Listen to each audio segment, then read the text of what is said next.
Good morning, everybody on the call. It is 10 o'clock now. We are using the SACAP watch.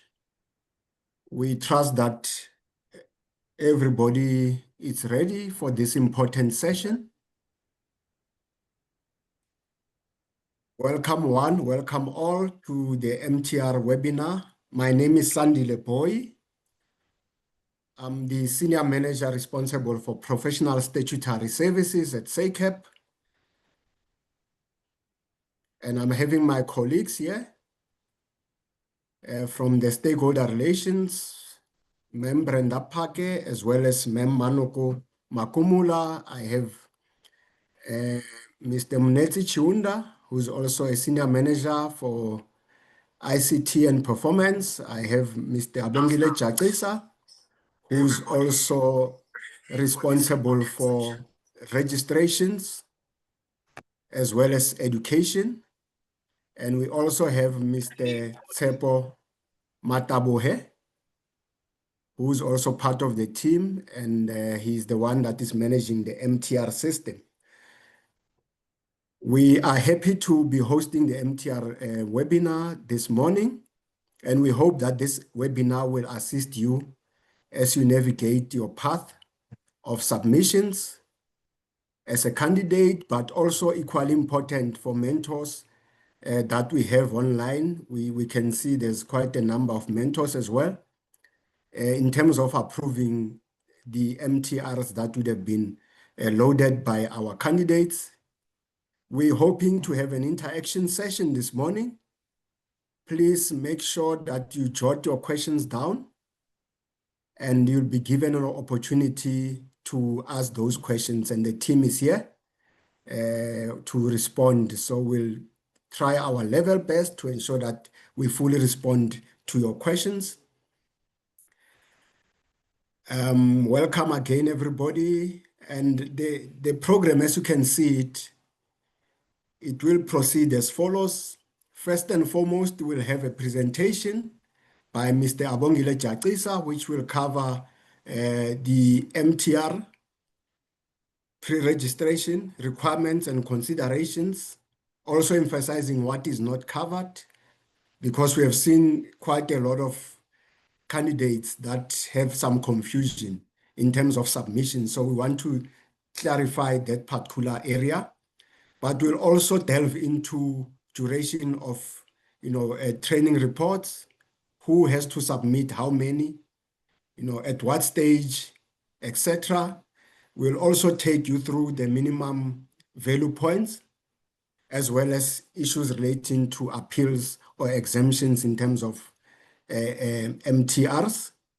But also importantly, Abongile will also touch on, any other requirements that we require as SACAP.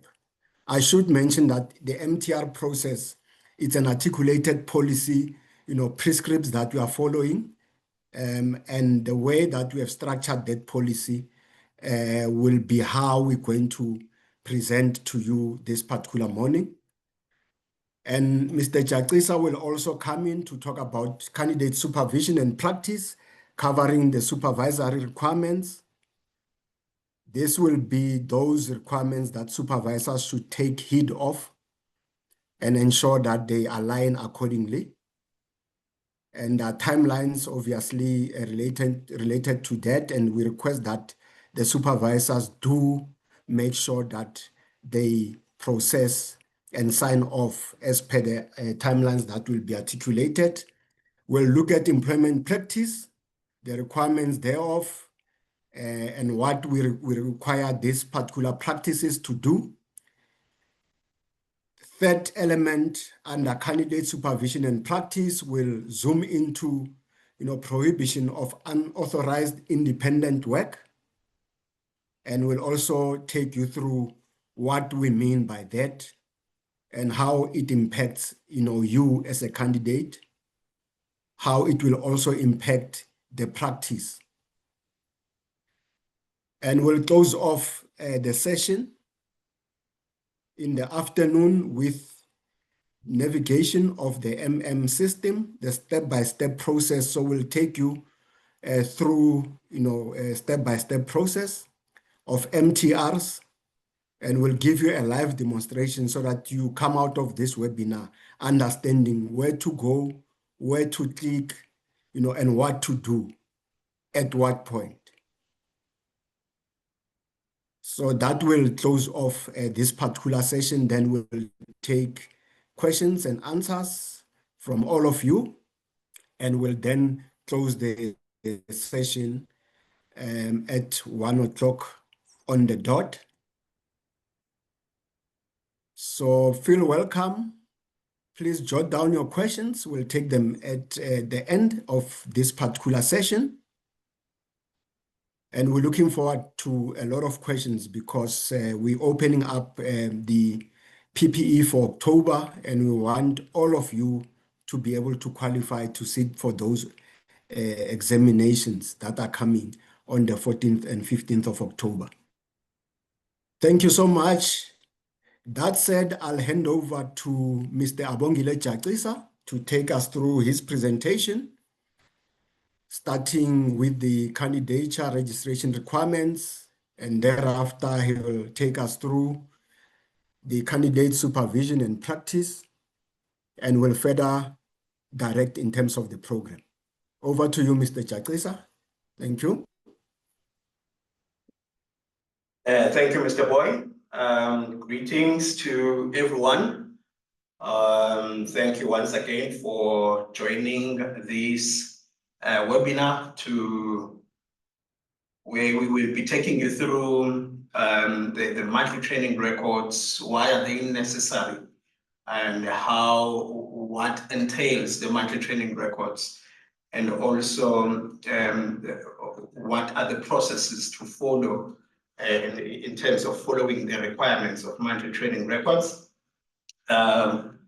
Okay, as you know, we are the South African Council for the Architectural Profession, regulating the architectural profession by means of Act 44 of 2000, where everyone who is registering with SECAP for the first time, they must be registered as candidates.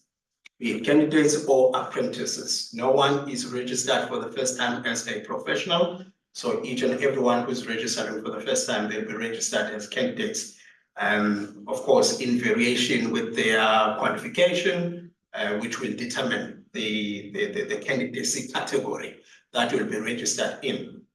Firstly, we will just look at the abstract of the practical training policy. This is the abstract.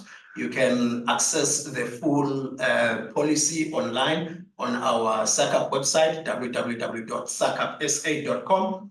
But right now, we're looking at section 4 of the policy, or clause 4, which speaks to the nature of the training, the purpose of the monthly training records, and how it is structured, the process in which monthly training records must be submitted. Point A there says the training must take place under the supervision of a registered professional who is in good standing with the council. So the minute you lodge your application for registration with SACAP, it means you must already be in a position where you have a mentor, and that mentor must be someone who is registered with SACAP already, and as a professional.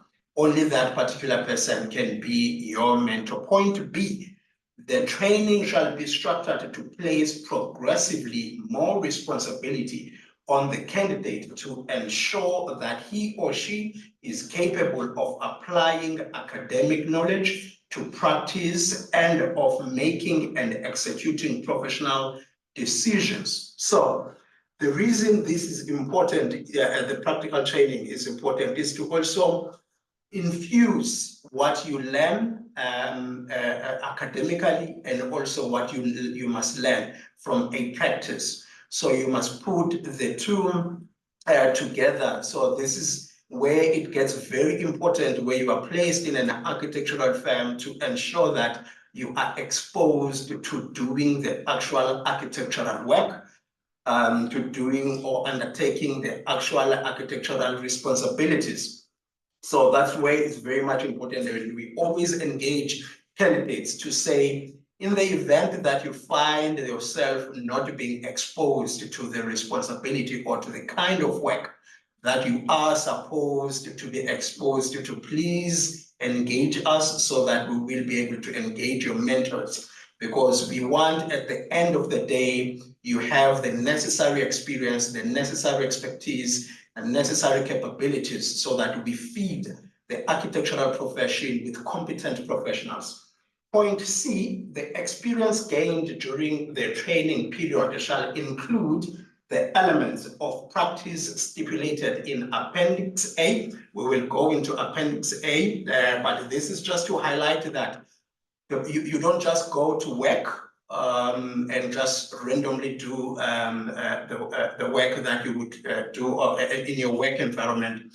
But for the purpose of the practical training and the submission of monthly training records, there are categories that are outlined and are stipulated to guide you in your submission of monthly training records. Okay, maybe going back onto point number 8, just to put some emphasis there in terms of the kind of a professional that must mentor you. So yes, it must be someone who's already registered with SECAP and is in good standing and is registered as a professional.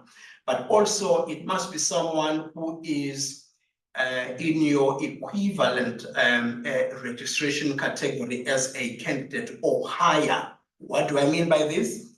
If you are a candidate architect, your mentor can only be a professional architect.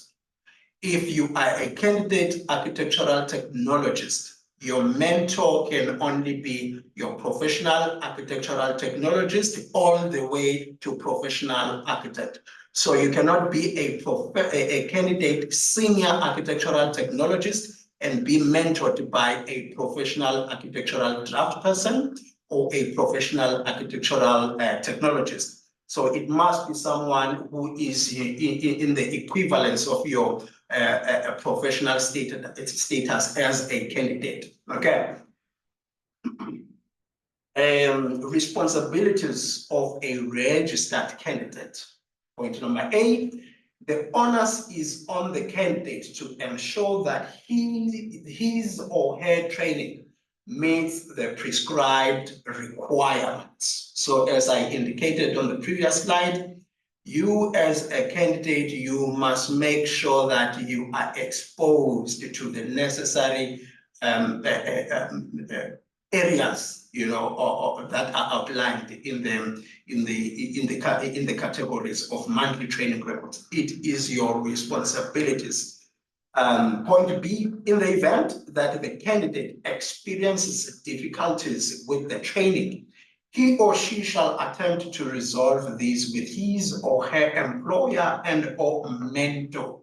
So in the event that you are finding it difficult or you recognize that you are not meeting, or by the end of your training period, you will not meet the required monthly training records in terms of looking at the categories that are required, it is your responsibility as a candidate to bring it to the attention of your mentor or your employer to say, as per SACAP requirements, as per SACAP standards, as per SACAP's policy, practical training policy requirements, I am required to undertake these responsibilities, and currently I am not exposed to these responsibilities, and therefore it is your mentor's responsibility to ensure that you also are exposed into that. In the event that that engagement with your mentor or employer does not bear fruits, that's when you come to SECAP,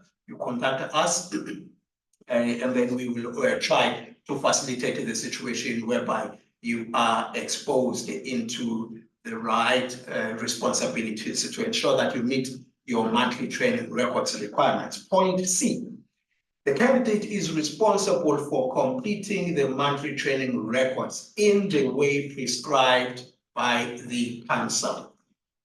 Often we get calls, emails, or inquiries from candidates saying, I could not submit my monthly training records, or I could not capture my monthly training records because my mentor did not want to sign them off, or because my mentor was not available to do this and that. The issue of capturing your monthly training records is not dependent on your mentor. You are working on a daily basis. You must keep the records of your monthly training records. And then whether on weekly or on monthly basis or on daily, depending on your what's ideal for you, you must then capture these monthly training records on your MTR profile. So the issue of your mentor was not there, or your mentor did not want to sign your monthly training records and therefore you could not capture them. That does not hold because the signing off of monthly training records happens after you have done your responsibility of capturing them. Point D, the submission of monthly training records must be approved by the employer or mentor before being submitted to the council. This policy is also under review because this point refers to when monthly training records were still being submitted via the forms. So previously, while the training, the practical training was not there, the online portal was not there. Candidates will be required to fill in the monthly training records forms. And then once they fill them up, they will then give them to their mentors to sign them. Then once they have been signed off by the mentors, only then they will be posted to SECAP or sent to SECAP by any other means. But so this point here is no longer relevant right now. I put it there so that we make the emphasis because some are still confusing when the submission must happen. Must the mentor sign before the submission happens, or must we submit then the mentor signs off? You must submit first because it's now an online portal. There are no forms. Your mentor must sign off before you can submit. So you must do your online submission online.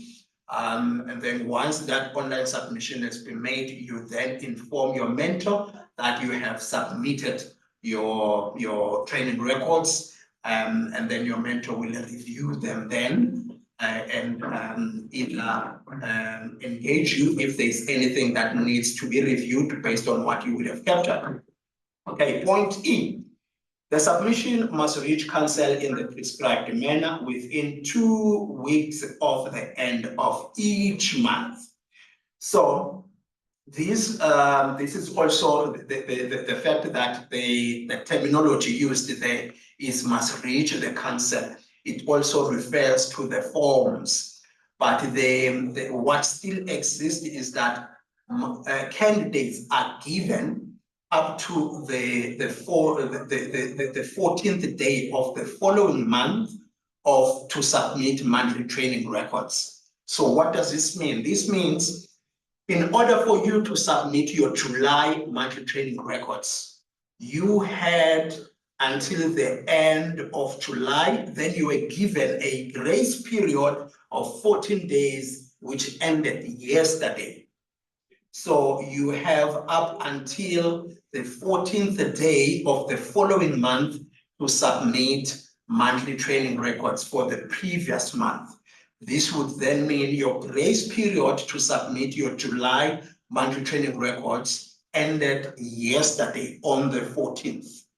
Going forward from today, you can only submit monthly training records for the month of August. Okay, so that's what that means.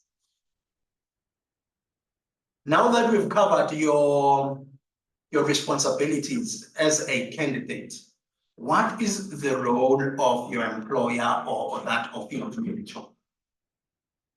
The employer or your mentor are morally obliged to assist candidates to obtain the required breadth of training by providing opportunities for a variety of experiences and by actively imparting knowledge. So when you choose your mentor, you give them the undertaking form to sign. That undertaking form, it's where your mentor binds himself or herself to say, I will be Abongile's mentor. I will help Abongile to gain the necessary experience. I will guide Abongile to capture the required monthly training records and sign them off at the end of every month. That is what the mentor binds him or herself on to do. And therefore, it's what when disputes arise or confusion arise, it's what we always refer your mentor to say, you cannot refuse to sign your candidate's monthly training records. This is morally and legally, because you undertook an oath to say you will be this person's mentor, and therefore it is your responsibility to review their monthly training records and sign them off. Okay. Point B, the employer or mentor should verify and sign off on the monthly training records submitted online by the candidate, indicating that he or she is in agreement with the nature and the level of work performed and the competence displayed by the candidate. Okay, so this also puts emphasis on your mentor having to review what you submitted. A few weeks ago, we had a query from one of the candidates laying a complaint against the mentor, saying, I have submitted monthly training records, but my mentor does not want to sign off my monthly training records. And when we engaged the mentor, we realized that, in fact, the mentor informed us, no, the reason I am not signing off these monthly training records is because what has been captured is not in line with the output the candidate has done in the actual work. And I said, we then had to engage the candidate to say, listen, if your mentor is saying you have captured what is not real and what hasn't happened, you then need to fix that. And then the mentor had to review the submitted monthly training records to the satisfaction of the mentor and to the satisfaction as well of the candidate by being fair, because that's the key thing. You cannot balloon your credits or your hours that you work because you want to quickly achieve the 400 units and expect your mentor to just sign off blindly. And so we also encourage mentors to be critical when it comes to that, because at the end of the day, you are going to be professionals of tomorrow, and you also need to have that integrity in the profession. Okay.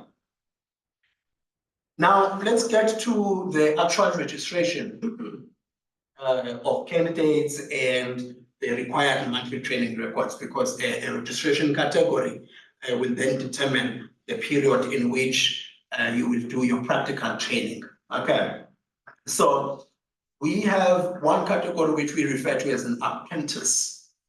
The apprentice is someone who has prior experience in architecture. That experience must be a minimum of 3 years work experience. That person can register with SECAP, and they will be registered as an apprentice. We require from that person mainly an employment letter that is from their current employer to say this person, though they do not have academic record or qualification, but they are employed in this architectural firm and entrusted with the responsibilities to undertake architectural work. that is mainly over and above other standard documentation that is required. And we require that letter, and that person will be registered as an apprentice. Then we have a candidate architectural draft person. This is someone with a higher certificate in architectural studies. They'll be registered as a candidate architectural draft person. Then we have a candidate architectural technologist. This is a person with NQF level 6 qualification, a diploma, or NQF 7, that is a BAS, will be registered as a CAT. Then you have candidate senior architectural technologist. This is someone with an NQF level 8 qualification. It can be an honors degree, advanced diploma, which is an NQF 7, or postgraduate diploma. And that person will be registered as a candidate senior architectural technologist. Then you have the highest candidate candidacy category, which is a candidate architect. This is someone with an NQF level 9, a master's or Master of Architecture's degree.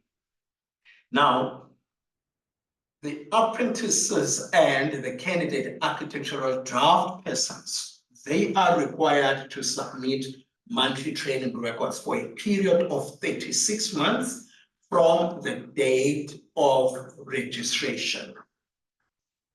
And the candidate architectural technologist up to candidate architect, they will be required to submit 24 months of monthly training records from the date of registration.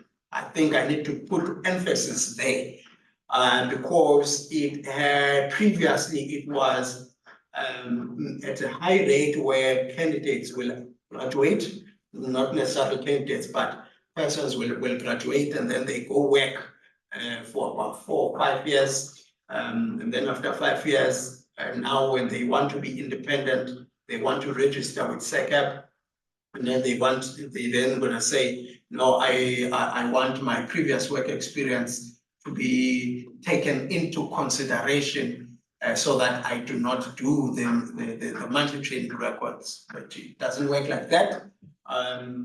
That's why it says the monthly training records will be submitted from the date of registration. So if you register on the 15th of August 2025, that's when you will start submitting your monthly training reports. Okay, 36 months for apprentices and candidate architectural person, and 24 months for candidates architectural technologists up to candidate architects. So as already highlighted in the policy abstracts that we went through, this practical training must complement academic education by adding knowledge and experience that can only be obtained in practice. It must take place under the supervision of a person registered with SECAP as a professional in a professional registration category equal to or above that of the candidate. Should place, this is now the mentor should place a responsibility on the candidate to ensure that he or she is able to apply academic knowledge and make and execute professional decisions. At one point we had a complaint from some of the candidates saying all they do in their workplace, they do photocopies, they submit plans to the municipality, they don't get to do the actual work. Then upon engaging mentors and making them understand that the importance of this practical training, it is to ensure that responsibility, architectural work responsibility is placed on candidates so that they gain the competency that is required as per SECAP standards. Then these monthly training records include the following elements: project and office management, design and design documentation, construction documents, and contract administration. Or side note, MTRs must be submitted to verify the practical training. Okay. Now we'll just have zoom in on the categories. We've already highlighted that there are mainly 4 categories. which you as a candidate, you must abide by or comply with. And each and every category has its required units per category. Each and every, and that is also per registration category. For an example, as you can see there on your screen, the first category is project and office management. For candidate architects, we require that they must have 80 units in that category. And for candidate senior architectural technologists, we require that also they must have 80 in that category. Whereas also in category number 2, or in the same category for candidate architectural technologists, we require them to have 64 64 units in that category. Okay, and also for candidate architectural draft person, also apprentices, we require them to have 40 units in the same category. So you will take note of that it varies with categories or the categories of registration. Okay. However, what is consistent throughout these categories is that each and every category, whether you're a candidate architect, candidate senior architectural technologist, candidate architectural technologist, candidate architectural draft person, or apprentice, you are required by the end of 36 months or 24 months to have met the required units of 400 units. Okay. That is what is required of you. Maybe also to put some emphasis, because I don't think it's covered in this in the presentation. Mainly, you have 4 requirements for your monthly training records. 4 requirements. Number 1 is the period of monthly training records that you must submit. If you are a candidate draft person and an apprentice, you are required to submit 36 months of monthly training records. And this must be the actual submission, 36 months, because some people, a person will be registered for 18 months. And once they meet that 400 units, and then they're like, hey, I have the 400 units, can I write the exam? And only to find that they have only submitted 12 months of monthly training records. So it's important to take note of these 4 requirements, which number 1 is the units, the period of 36 or 24 months. And then number 2, the requirement is the units per category. So you may have all 36 months or all 24 months, but if you still have missing units in a category or 2, then you are still not compliant with the requirements of your monthly training records. So that is number 2, units per category. And then number 3 requirement is overall units. Overall units, which is that of 400 units. You must have 400 units by the end of your 24 or 36 months of monthly training records. And the 4th one is the signing off of monthly training records. So your monthly training records must be signed off by your mentor. So this eligibility will enable you to write the exam. If all these 4 requirements are met, you will be able to write the exam. And not only that, but also be upgraded, be eligible to upgrade to your professional category, because that's another verification that will be done. We will check that, okay, yes, we see that you have written the exam, but were you legitimately allowed to write the exam? So we're going to check, do you meet these 4 requirements? Do you have the 24 months, 36 months period? Do you meet the minimum requirements per category? Do you have the overall units of the monthly training records? And are they all signed off by your mentor? That's what we look at. Okay, so in each category, I won't dwell much in this, I'll just skim through. But in each of the categories, they are activities the category is broken down into activities. So under project and office management, of course, when you are part of a project, you will have to meet with clients, you will have to discuss with clients, you will have to understand the requirements of the client, and you will have to go through contracts, and understand the requirements or the conditions of the contract. You will have to ensure that that project is taken under the insurance. That insurance can be yours, or I mean of the employer, because you are the candidate. So that's what's required. These are the activities. This is your actual capturing of monthly training records. Under design and design documentation, your site investigation and evaluation, meeting with the relevant authorities, that is municipalities, assessment of the implications of the relevant regulations. So you need to understand the red areas outlined or that are red flagged as you work in the project. Preparing of schematic and design development drawings. So these are the actual activities you capture your hours on. So for example, if you are you are doing site investigation and evaluation, and that activity took you 2 hours to do by the end of the month or by the end of the week, it means when you capture your monthly training records, you are going to go in that activity and you capture the week 1. I did site and investigation and evaluation. It took me 2 hours. So that's what you will do. You will punch in 2 hours.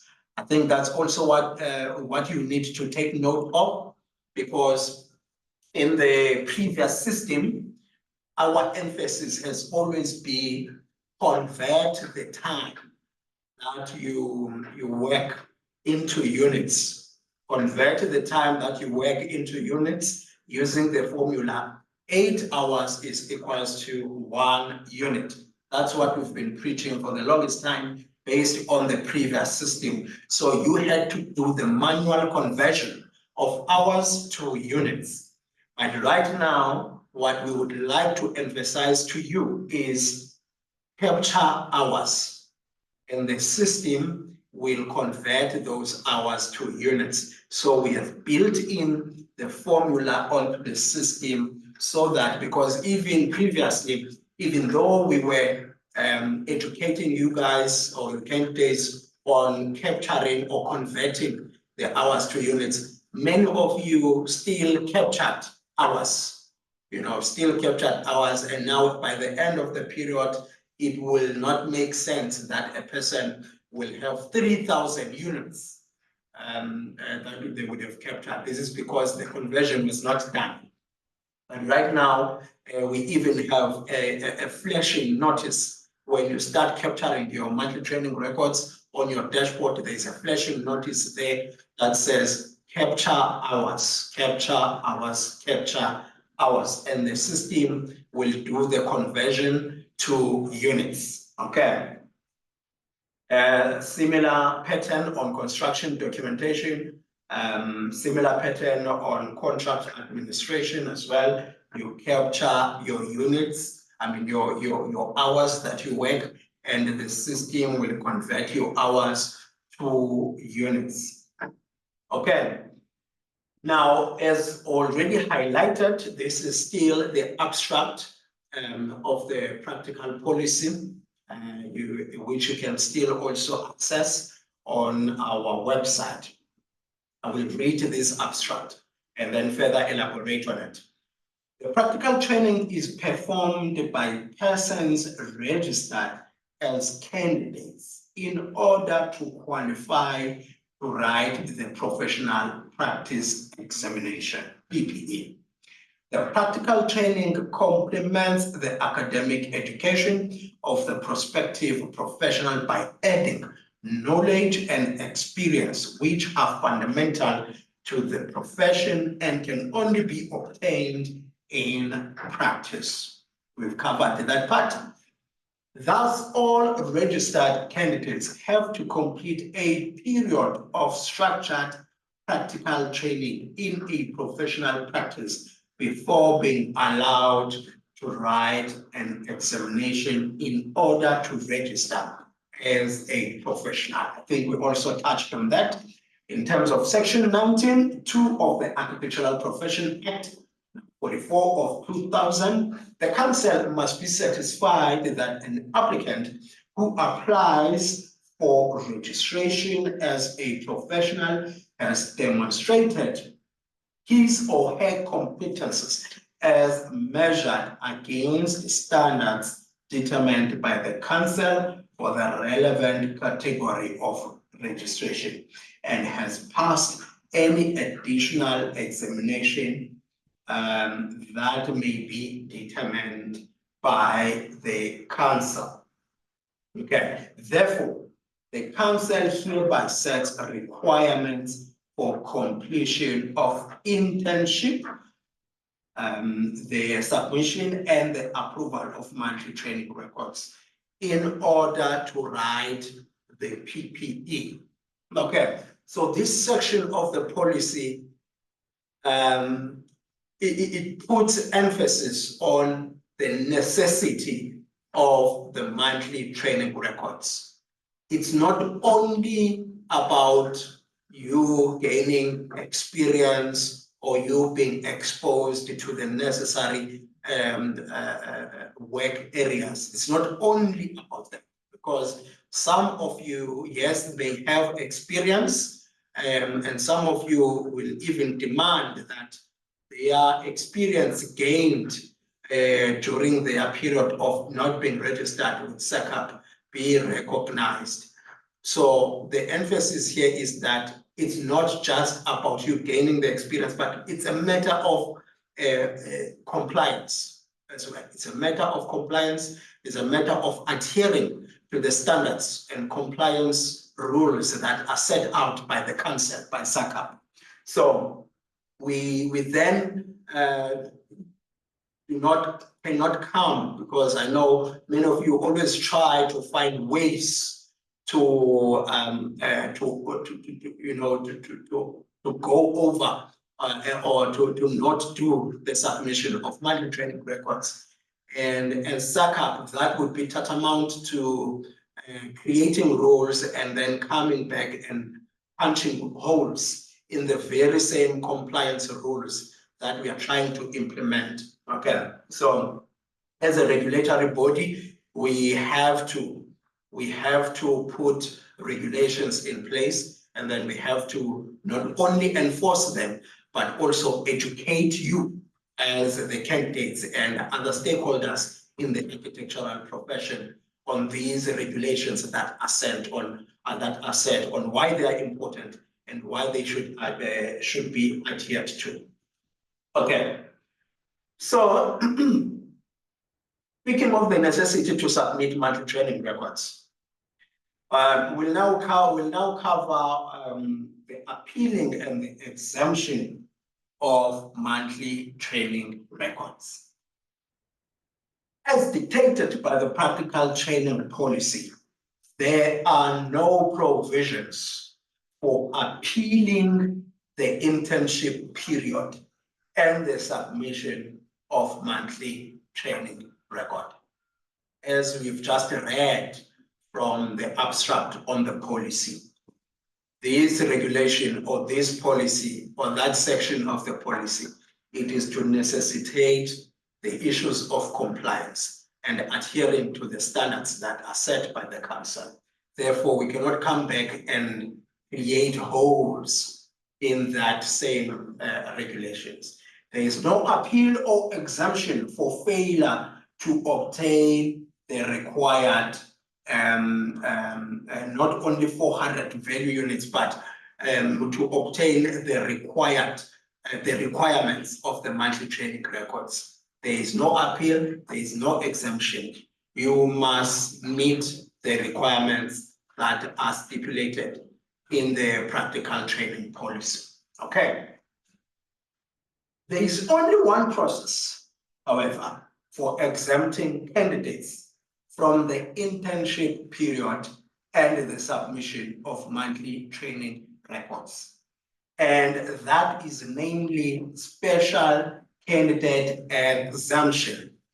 Okay, I will explain this, and then I will also explain another one, or another registration category that is of benefit from the exemption of multi-training records. But here, let's speak about special candidate exemption, SCE.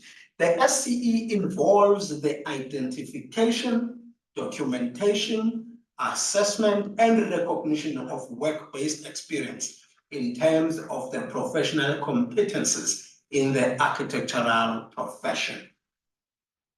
A portfolio of 5 recent projects. I will explain on these points just shortly. A portfolio of 5 recent projects, approved drawings with a variation in complexity and building types aligned to the requisite registration competencies that demonstrate extensive relevant experience and competence in line with professional designation of that particular category.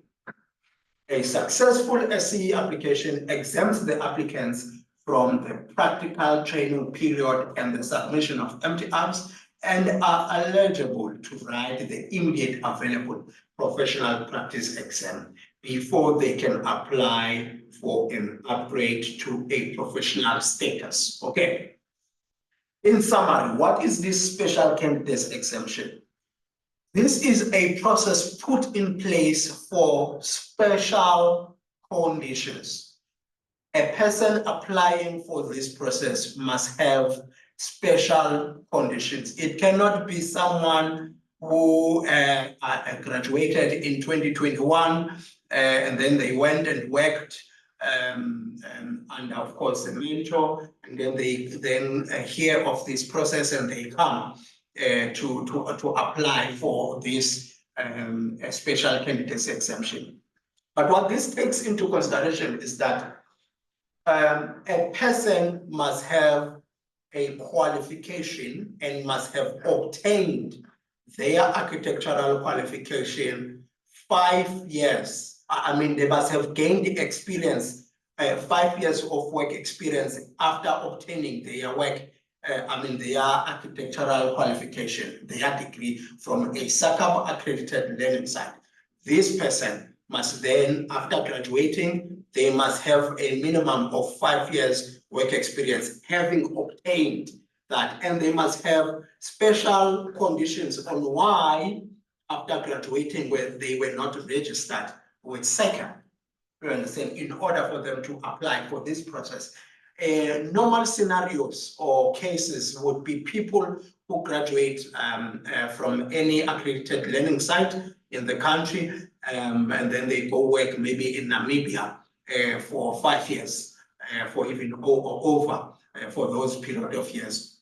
Then they go work there for that period, and then now when they have to come back in the country, we will then look in when did they get their qualification. Okay, they got their qualification in 2018. Okay, what has been happening since 2018 until now? Okay, we see that they have been working in Namibia, they've been working in Britain, they've been working in Uganda. Okay, or based on that, then they qualify to then put together a portfolio of 5 projects.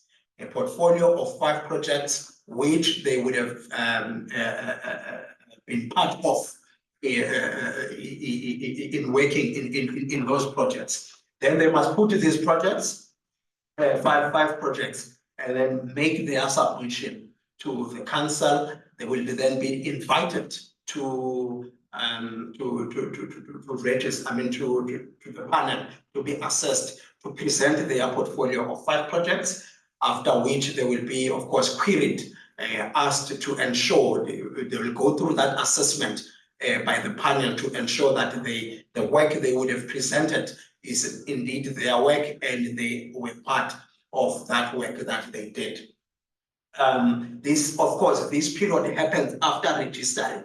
So you will register as a candidate, and then within 30 days of having registered as a candidate, you can then apply for this process of special candidate exemption.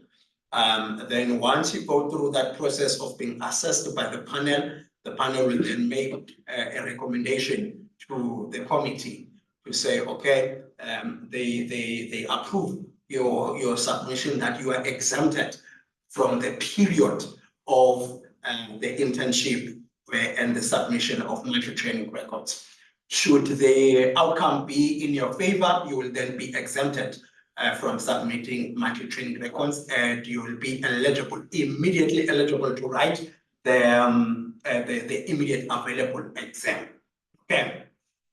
This is the only time you are exempted from the submission of mandatory training records. Another one is if you are a foreigner. So say a person is not a South African, or even if they are a South African, but they've been outside of the country still.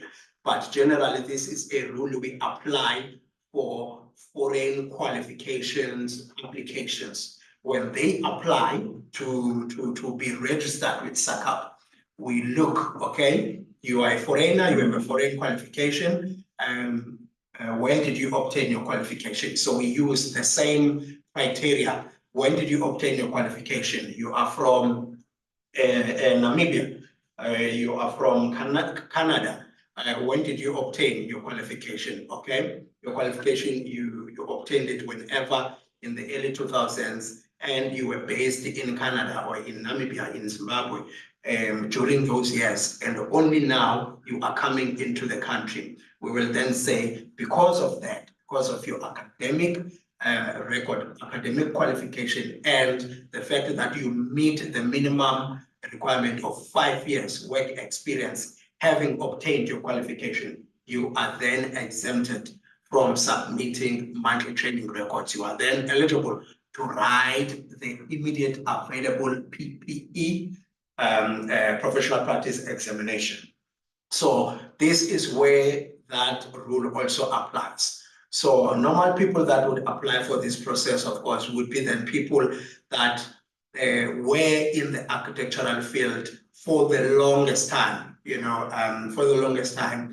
And now when SACAP in the early 2000s, when SACAP then came into place, of course, transitioning from SACA, then some people, because in the olden days, people could still submit their mandatory training record, their plans to the municipality, even though they will not register, or they were not required to register with a regulatory body.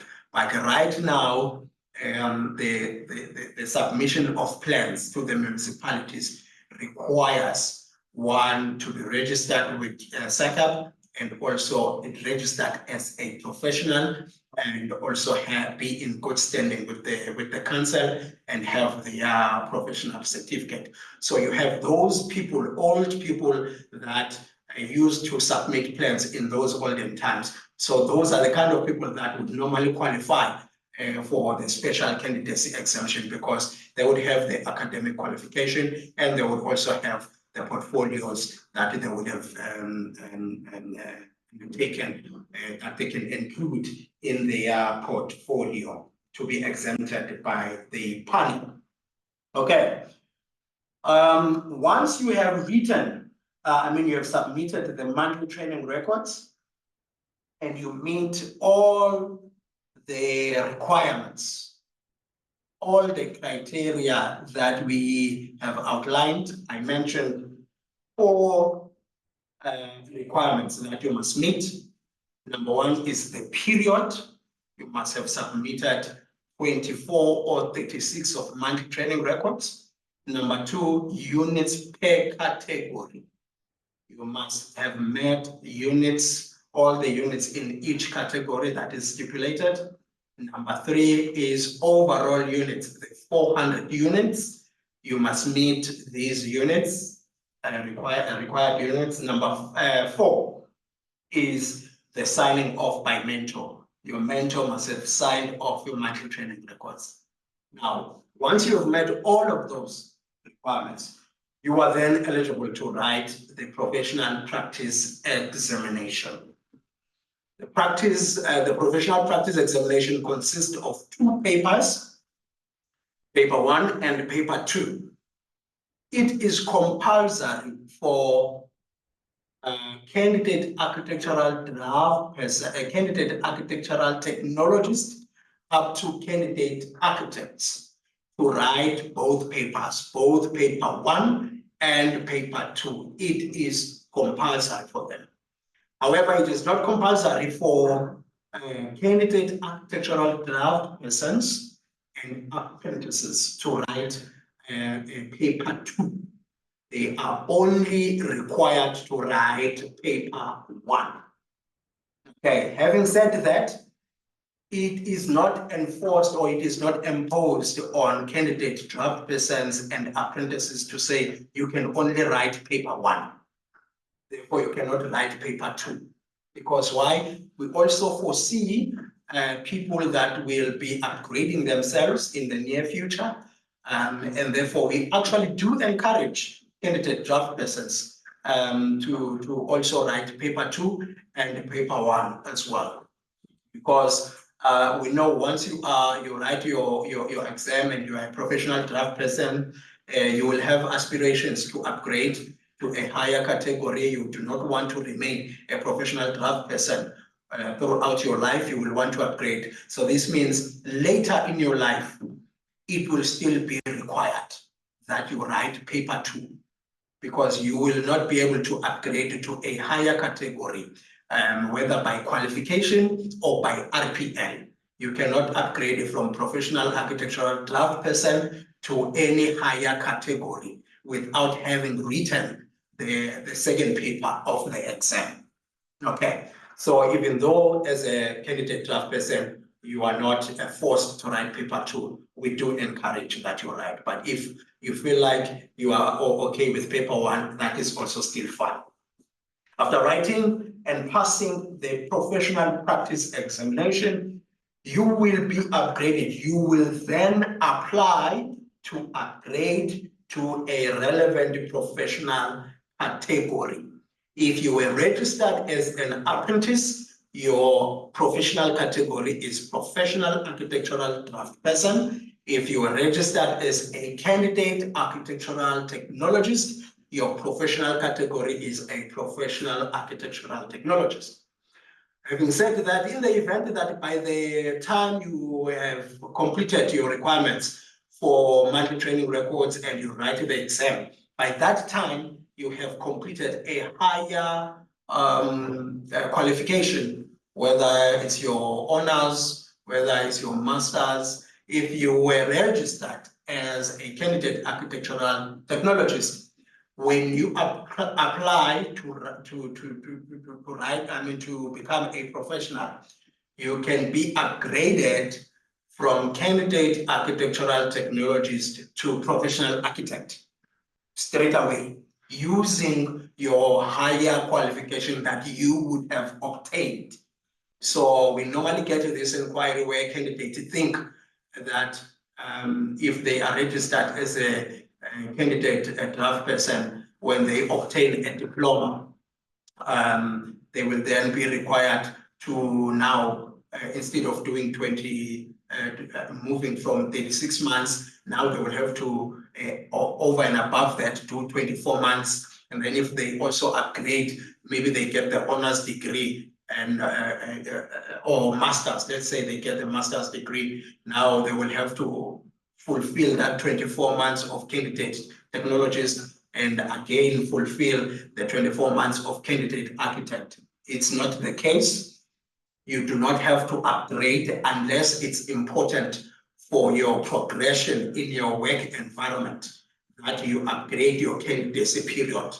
You understand? Unless it's important, then you can upgrade from candidate to another candidate, higher candidacy category. However, it's also possible for you to obtain your master's degree while you are registered as a candidate architectural technologist and complete your monthly training records, write the exam, and upgrade from that category to professional architect. Okay. Once you are now a professional, you are registered as a professional, as I conclude, a PVCL certificate will be then generated on the system on your profile. So this is also something to take note of. Candidates do not get certificates because candidates cannot submit plans to the municipality. Certificates are mainly a requirement for professionals for the submission of tenders, for the submissions of plans to the municipality. But once you become a professional, that's when, yes, you are required that the minute we change your category, the system is programmed in that manner.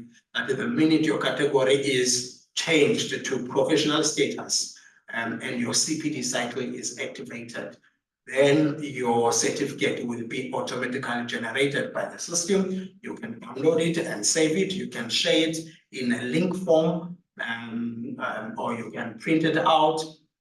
In the authorities where you need to submit to, they can scan the QR code and then to confirm your legitimacy or your current registration status. Okay. As I conclude, then October exam dates. I hope, firstly, before I even get to this, I hope all is clear, covered. But of course, we will have a moment to take your questions. But just in summary, you are required to do monthly training records. It is a statutory requirement stipulated in the Act, in the policies of SACAP, that each and every person registered for the first time as a candidate or as an apprentice with SACAP, they are required to undertake the period of submitting monthly training records for a stipulated period, 26 or 36, 24 or 36.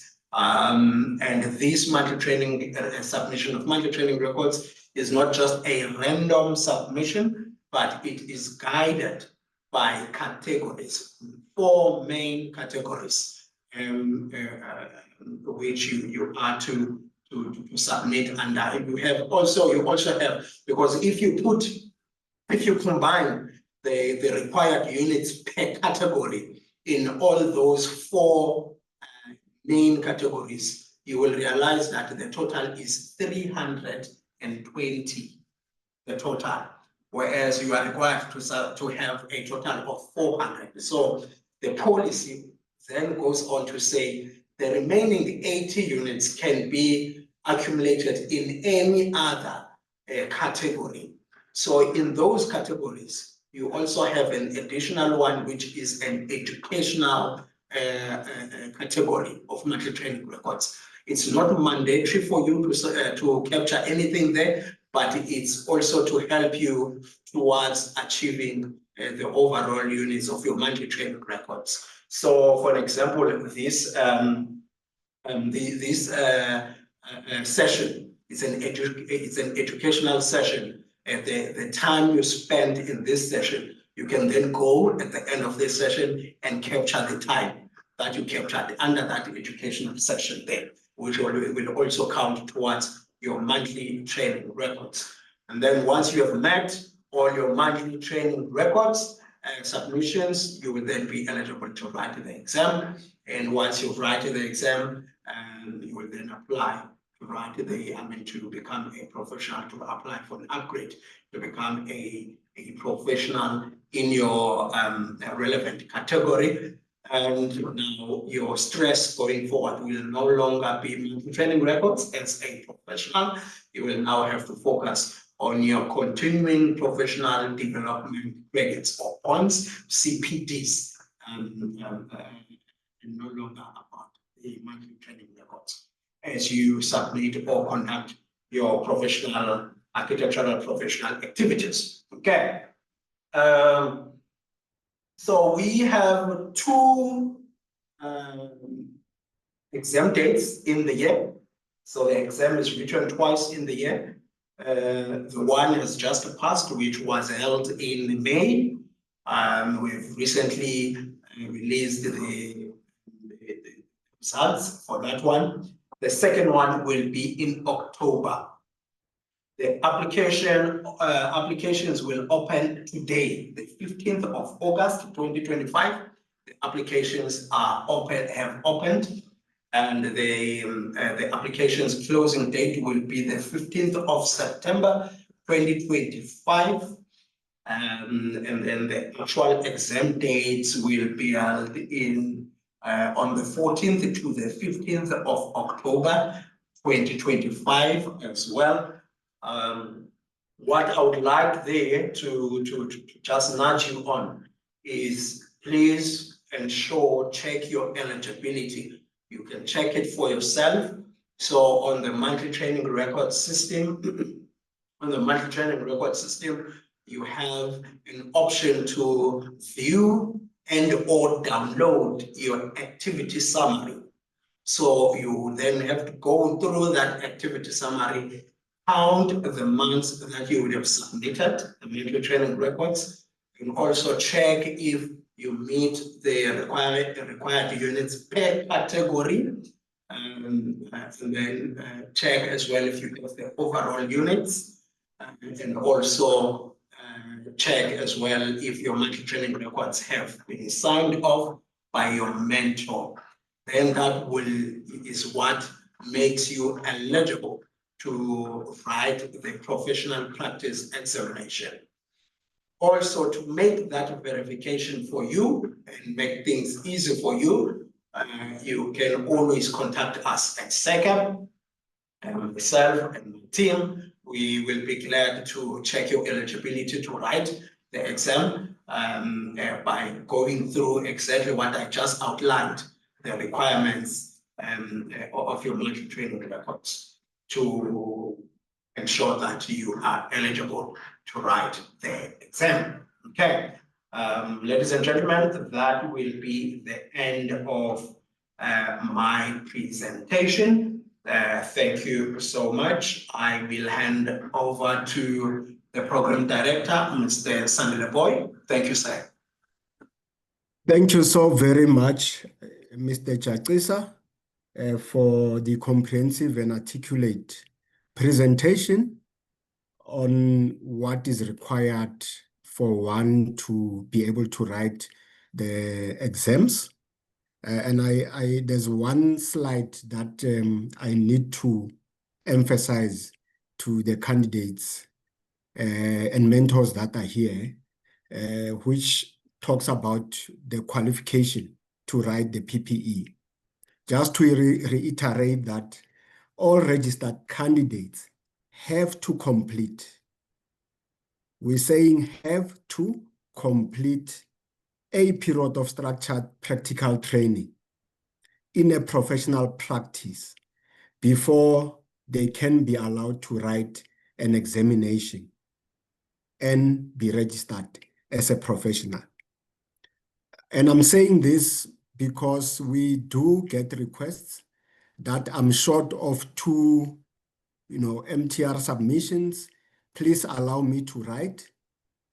But we cannot, because it will be against the policy. Thanks, Abongile. Slide 14 talks to that, which you see in front of you. So you need to ensure that you complete all, the period. Depending on your category, it will be 24 months or 36 months, but that should be completed before you can be able to be allowed to sit for the examination. So we can't do it that when you come with 22 out of the 24 MTR submissions, we allow you. That will be fundamentally against the MTR and practical training policy of SECAP. I just wanted to, bring that to light again, so that we are fully aligned as to what the requirements are in terms of our practical training policy. Thank you so much, Abongile. And just to remind everybody that we will be taking questions at the end of the presentation by Mr. Tshepo Matabohe. So please jot down your questions. We are here to engage and take your questions and ensure that out of this particular webinar, you have full appreciation of the requirements that are required for you to be able to meet the set rules and conditions of the PPE in terms of your eligibility. Allow me, ladies and gentlemen, to take this opportunity to call upon my leader, Mr. Munetsi Chiunda, who will be, he's the Senior Manager for Performance and ICT at SACEP, and he will just give us an overview of the MTR, and he will also introduce Mr. Tshepo Matabohe, who will take us through a live, orientation of the MTR, module that we are having on our system. Let me hand over to you, Leader Munetsi. Thank you so very much. Thank you, Leader Mr. Boy. Thank you very much. Also, thank you to Abongile for your detailed presentation. So I would then therefore want to emphasize on one of the condition about special candidates exemption. Abongile did explain the conditions, but I also want to emphasize that we have a number of people coming to us or applying that I want to go special candidates condition. A route. As long as you have been as long as you have been updating your MTR, and you cannot jump over from that exercise to special candidates. It is only under special conditions, like what Abongile said, that in the event that you were in South Africa, then you went overseas, and overseas you worked there, then you need to come and give us those projects. Not that right now you have been updating for 2 years, and now you have got 1 year left, then you want to apply. No, that does not apply to you. So special candidates, you have to apply, and we assess your application. All those documentation, all the references that you submit to us, they will be vetted, they will be cross-checked. Yeah, so I wanted to just make that pronouncements before we had a flood of people coming that they want to apply for special candidates.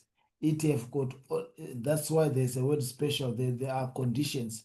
It's not for everyone. Thank you very much. So I just want to introduce our new system. We last year and the part of this year we have a static system, then we migrated it to a new system that we are currently using, and we did a number of challenges because it's a new system. Hence, we would like to have a live demonstration how to have access. Right now, I am dealing with someone who is saying that they've got some challenges on logging on to the system.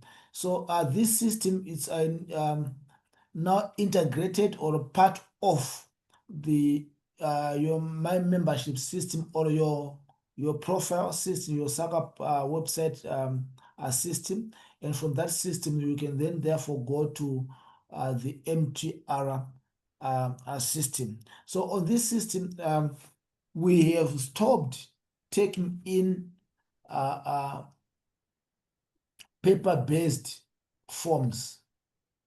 I know that last year there was some confusion where people were allowed to submit paper-based forms. That one is not allowed. So in the event that recently we had also had a number of candidates struggling to have their MTR being signed, or there might be an issue between yourself and your mentor is kind of refusing to sign.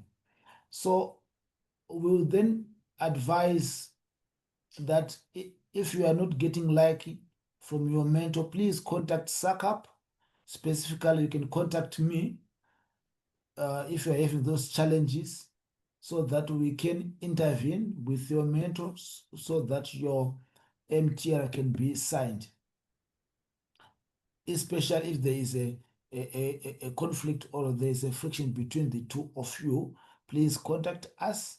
And in the event that there is you are having challenges with the system, we were discussing before the start of this call that we are going to put another button on the MTR there so that you can log in, direct your queries from the MTR system, so that we can also assist you without going through the info and whatever, so that it will take long. We want to have a seamless support for your upload.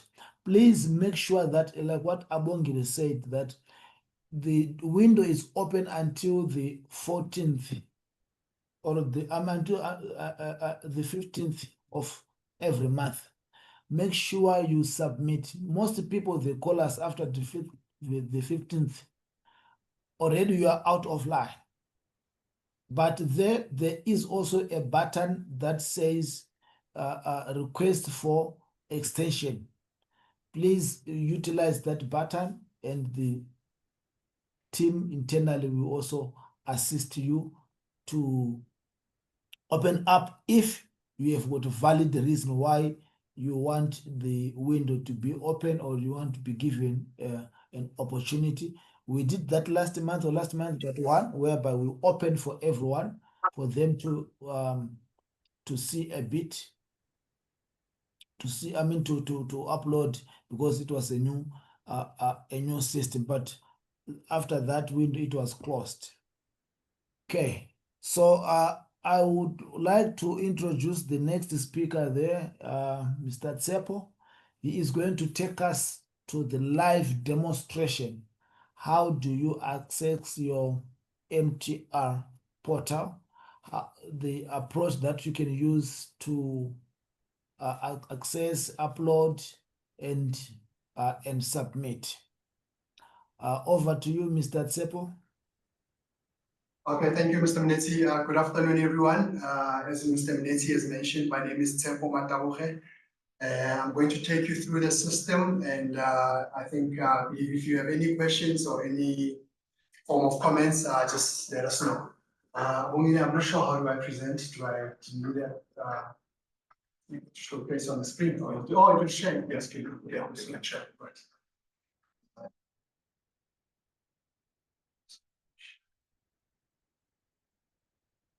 The moment, so I share the screen.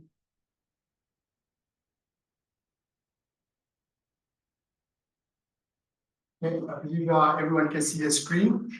So firstly, I would like to just mention that there are a few ways to access your MTR portal.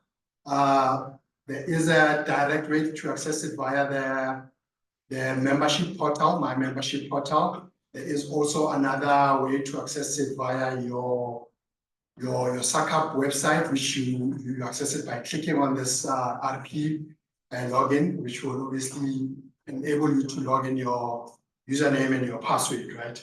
So I will just use a dummy member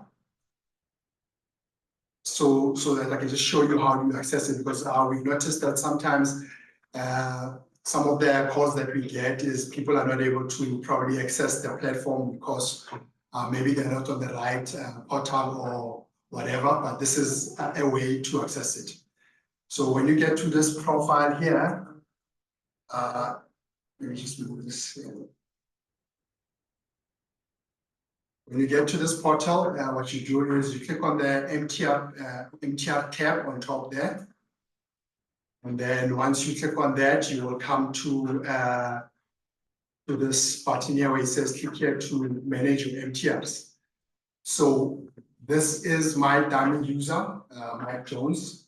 When you log on, the system will auto log you.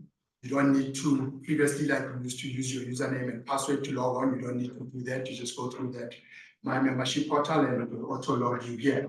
And you see your name, you see your role, your designation, and your membership number. I will be using a different sort of candidate just to take you through everything. Let me just quickly just log on as that candidate. This is my dummy user that I'm using.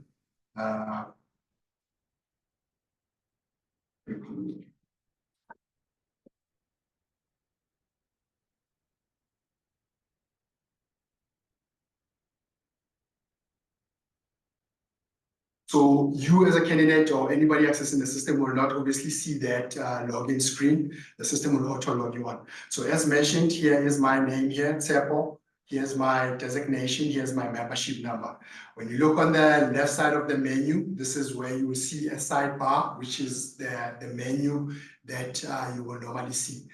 The MTR dashboard, when you click on it, this is the landing page. The landing page will normally have information that SACAP would want to communicate to you. Maybe many of you have probably seen yesterday or in the previous days that there was a communication where SACAP was communicating the MTR timelines. It's also listed here. So there is nothing really for you to do here, but just to read the content that SACAP has shared with you, communicated with you. As a candidate, what you will do is you will go down here on the left side, on the MTR side, where you will click on the MTR menu. For you to view your MTRs, you click on MTR information. This part here will list all your MTRs that you have submitted or you need to submit with on the portal. Right?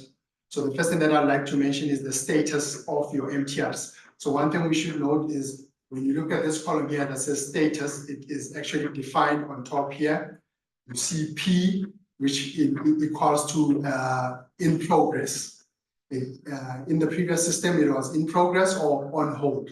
So in this new system, P signifies in progress and in hold. So in progress means that you are currently busy with your MTRs, you have not yet submitted them. And when the MTRs are in progress, your mentor will not obviously be able to sign them because you are still busy with them. You'll be able just to view as to what you're doing, but not necessarily sign. There is another state where it says complete. Complete means that your mentor has signed off your MTRs and they are now in a complete state. Another status is submit. This submit status comes through once you have filled out your MTRs and you are now ready to submit so that the mentor is able to sign off your MTR. Another status that we have here is the R, which is reject. The mentor could reject your MTRs based on whatever reason he believes he needs to reject, and then this gives you an opportunity to resubmit your MTRs for whatever reason the mentor has actually given to you. When the MTR is in a blank state, it means that it has not been submitted, it's not in progress, so you need to start working on the MTRs. On the other columns, you'll see there is a month, there is a year, status, and the mentor notes, and these are all the actions that you need to do. So I'll just make an example with the current MTR that I have filled out for example, the August one. As you can see, it's currently in progress. So when I click on it to access it, you'll see, you'll go through all the activities that were mentioned in the previous presentation. So here's your MTRs. This is the first title. So actually, just to note, as you can see, there is a flashing message there that shows you, says, please enter your the number of hours. The system will automatically convert them into units. So this is what it means here. So for your activities, for example, if I add here that I have actually done these activities for 8 hours, the system will automatically now convert it, as you can see, to 1 hour. If I say 12 hours, it will also convert it. But because obviously you can't work on something that is over and above your 24 hours. For example, if I say 200, the system will notify you here to say that each week's units must not exceed 16 hours. So in totality for the entire month here, you cannot work over 200 hours, and which is not really valid. So basically, the system requires you to add valid hours. There is sections here, as you can see, the project and office management, which has all these sections. It's got design and documentation, which also has its activities. Construction and document also has its activities. So once you are happy or are maybe just busy filling them out week by week, what you would do is you would look at the status here and ensure that the status is in progress. You don't want to submit it if you are not ready to submit. So if it's in progress, it's 100% fine. You can still save your work. So as you can see, I've entered those details there. And when I go down, after I've changed the in progress state, I had already signed it previously. So it tells you here, save or keep your MTRs in hold.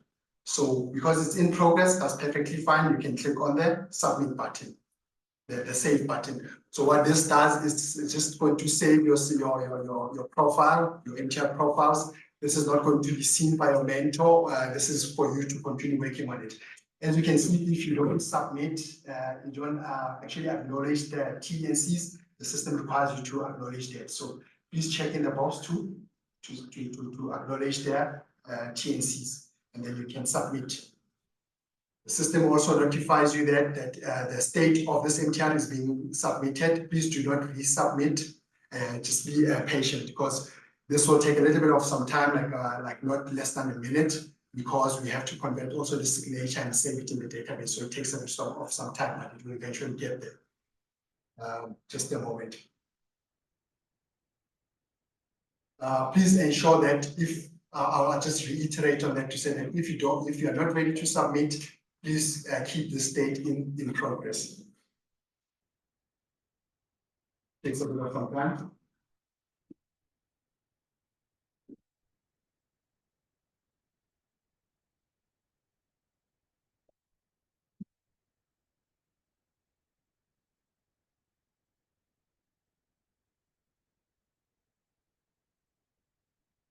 It's also dependent on your network, because I'm using my mobile network, and it takes a bit of some time.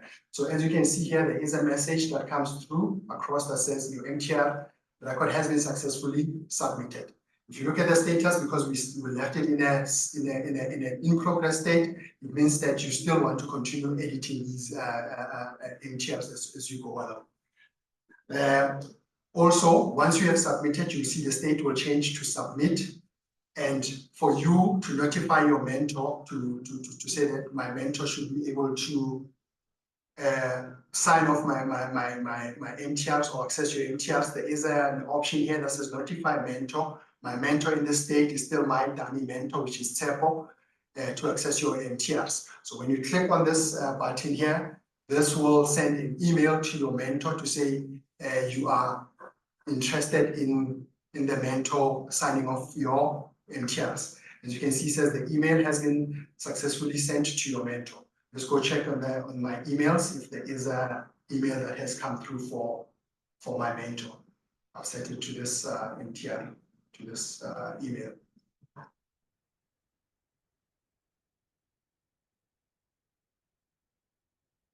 So as you can see, there it comes from SACAP MTR. If we look at it, it tells you here, it's sent the mentor your assessment request. It says, dear Mr. Makabuche, please may you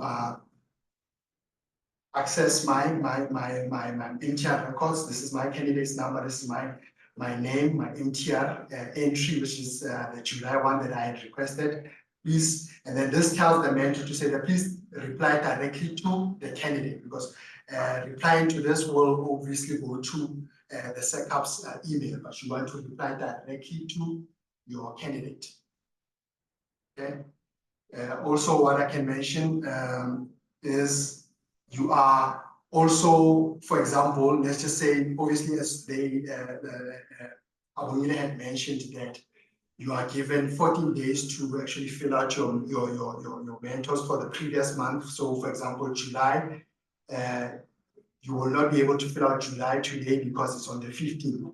But because let's just say for whatever reason you wanted to, you could not fill out July before the deadline, you are given an option here to request for extension.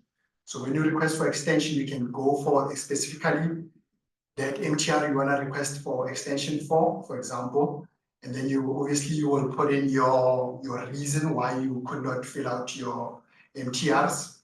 For example, this just shows you an example that I was hospitalized for the month of July or March or whatever. You can write out the story there, and you obviously need to attach your proof of evidence to say that I was at a doctor's or there was probably a death at home or whatever reason that you could not fill out that MTR.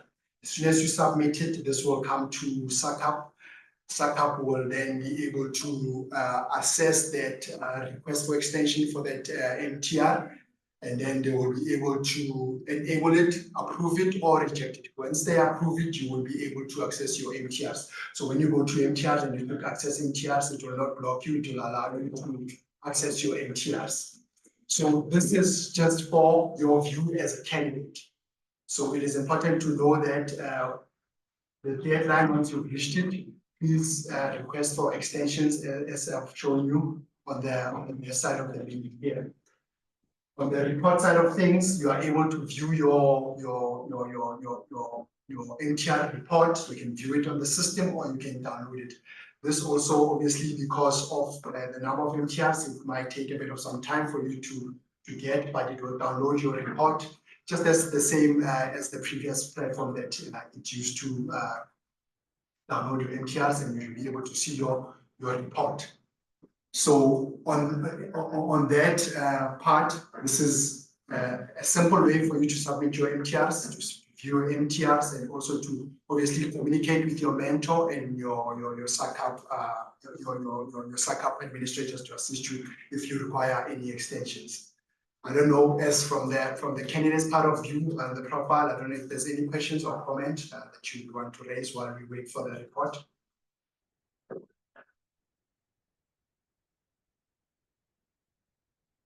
Okay, if there's no questions, I will wait just for this report to occur, and then what I'll do is I will also show a view of this report. For example, this is how the report is going to come through. Let me just open it here.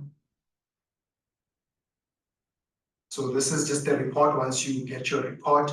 So because I only have only the 2025 MTRs, if you have previous years like 2024 and other years, you will see there will be a brought forward meaning that the MTRs coming from the old year, from the previous year, will go forward here. All your calculations will be done here, and you will see your totals here. As you can see, this is my final total, which is 628. The minimum required is 400.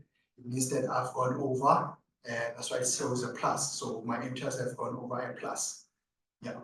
And then for a mentor side of things, if there are no questions for the candidates, the mentor side of things, because I'm also a mentor on this side, let me log on as a mentor so that I can view this side. Just a second.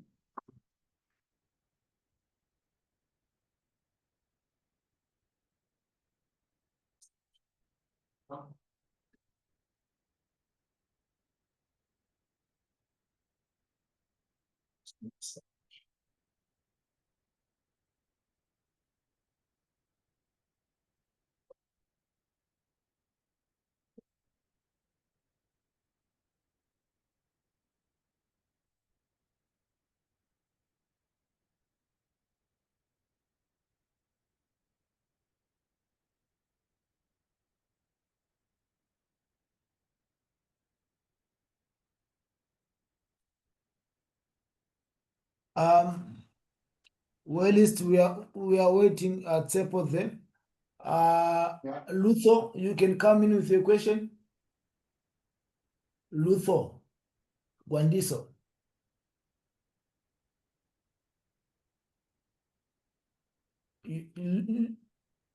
You can unmute.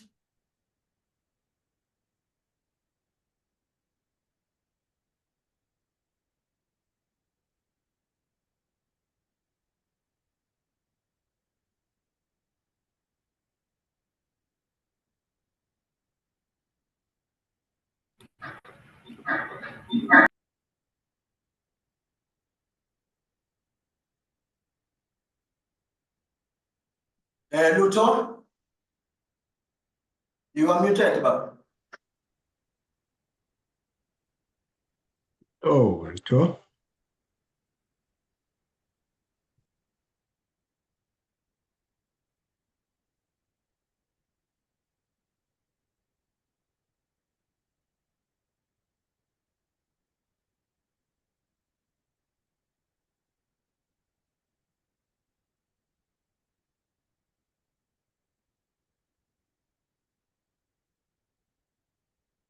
Check over the screen. Did I check? Yeah, I think I'll check over the screen. Luto. Luto, your hand is up. What is, so you can come in? Okay, let's ask Becky to come in. Andrew. Oh no, this one's in.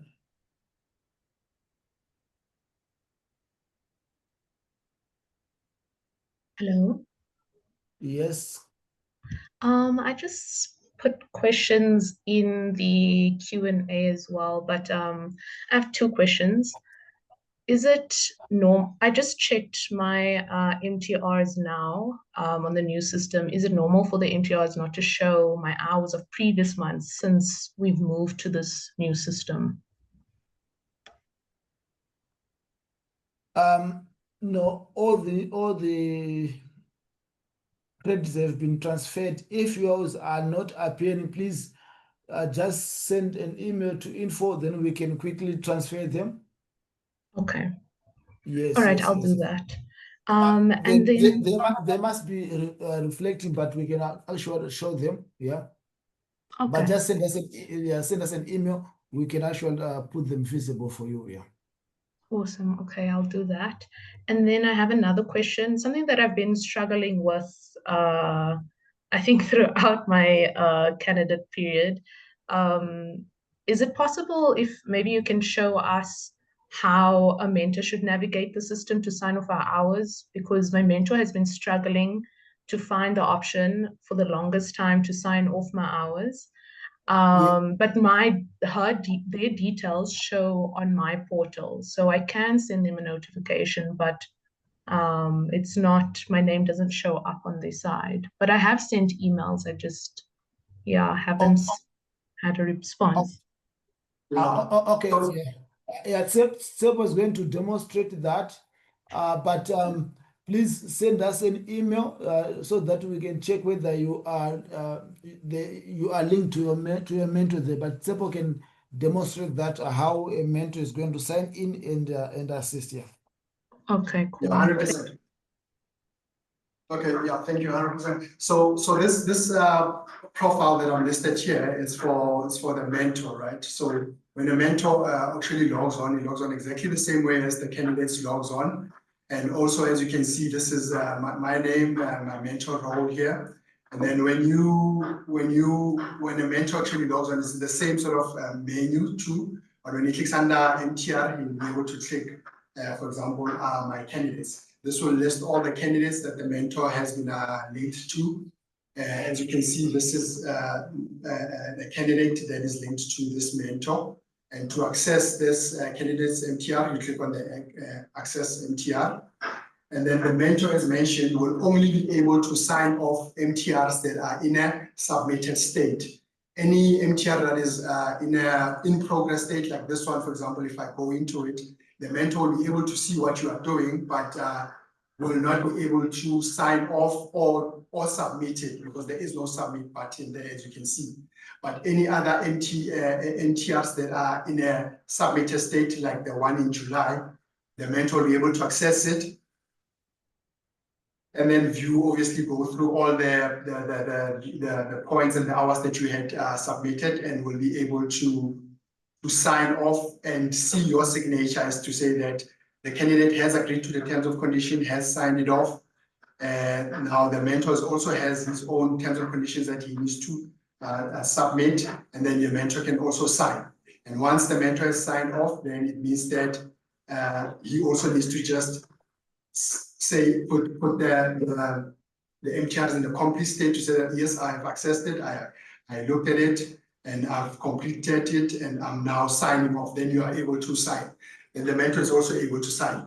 And then once again you go, you'll be able to see that the status of the MTR that was signed off by the mentor is now in a completed state. And when you access it, you'll be able to see that the mentor has actually signed that MTR, and also can actually also put in comments to say that, yeah, maybe the MTR was in a good state, or there's some improvements that needs to be done, but the mentor's state, you can see it's now signed off. So you as a candidate, when you go back and you check your MTRs, you will also notice that the status of the MTR has also been changed. I don't know who is the lady, I forgot the name of the lady that was actually chatting. You can probably just check also if, I don't know if they have enough time to check or her profile if you can see the issue there. Yeah, I know it's Or we'll do it Becky. after hours. Yeah, we'll do it offline. It's Becky. We will then check your profile. I note that yeah, we'll check your profile offline and see whether you are linked to your mentor. But what is important is for you to send us an email right away so that we can actually check and see whether your profile is linked to your mentor. Sometimes you might have a mentor, but your profile is not linked. Then the mentor will not be receiving the emails. But if it is linked, then we can need to assist your mentor how to sign off.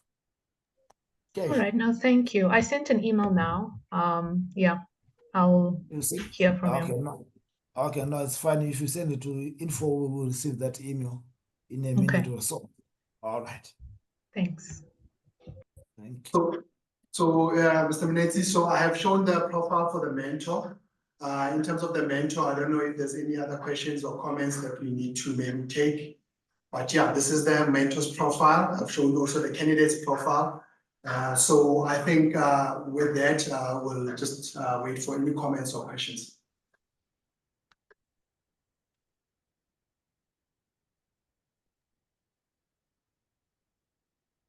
No, okay. Yes, Mr. Boy, you can come through, but I wanted to say that to our RPs or our candidates, this is the time that you, if you want to ask Tsepo questions pertaining your challenges that you are facing on the system, we can quickly assist you.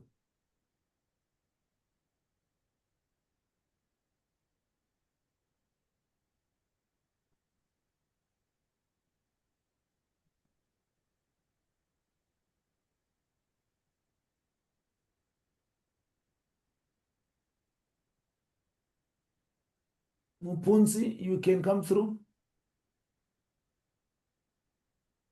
Hello to everyone. Thanks again for taking my question. I find myself in academia at the moment as a candidate, and I just wanted to sort of maybe get some direction in terms of how does one, because I'm no longer in office and practice and doing in full-time academia, but I don't quite know how to navigate the MTR system if one now finds themselves in this kind of space of being a full academic. Can you perhaps guide in terms of how does one navigate this MTR training period as a full-time academic?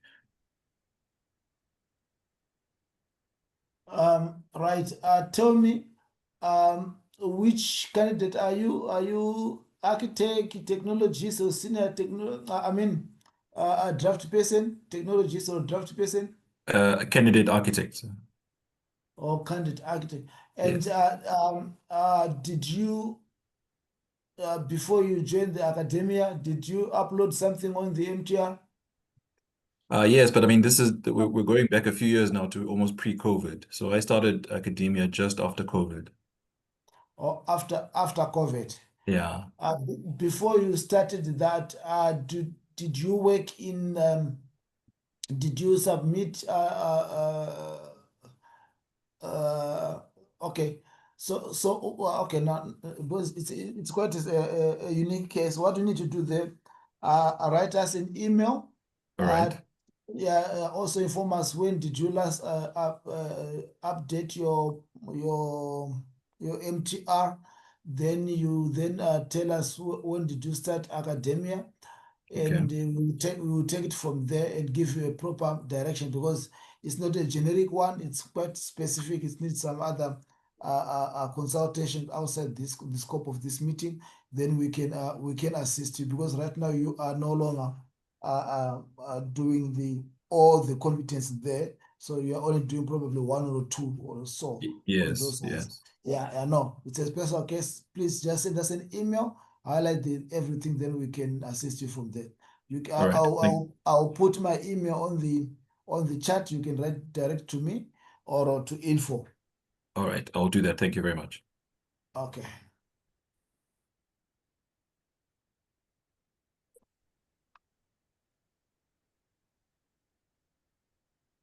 Helena, you can come in with your question. Thank you.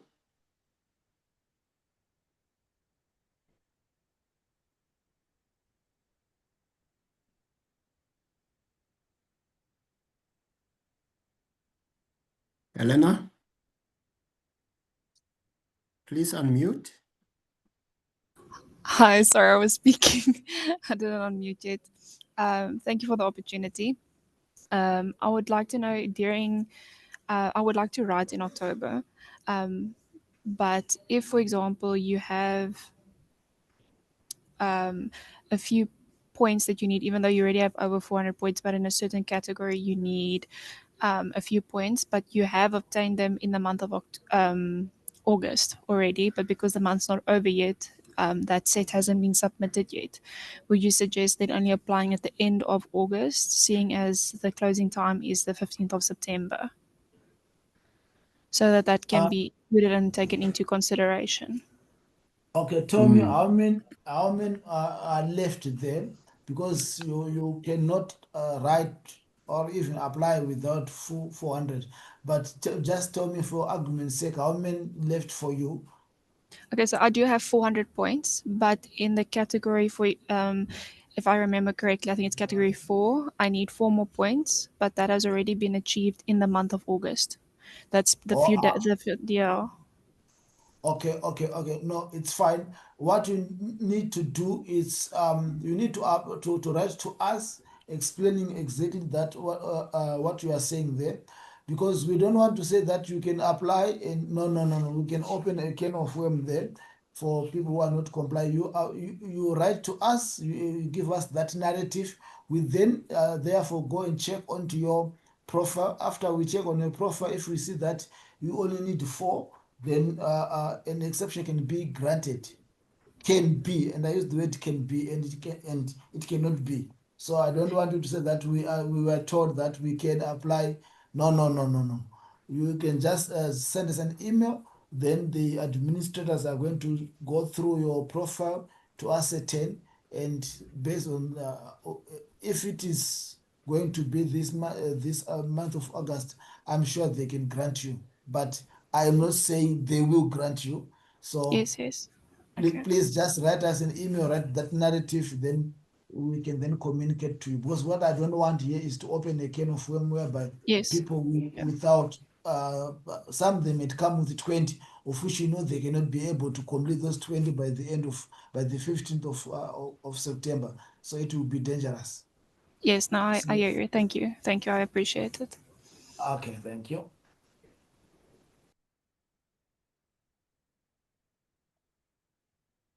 Thank you for that. Let me see. I can't see any other hands. Please, if you have a question, you are allowed to come in and ask your question. I can't see hands at this point. Isaac, You can come in, Tatemarum, Lerumo. Thank you.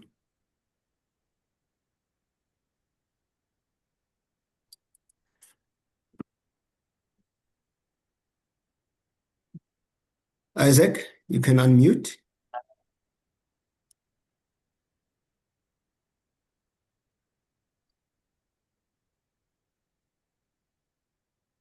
Isaac, okay, we'll come back to you. Let's take Nyeleti Baloi.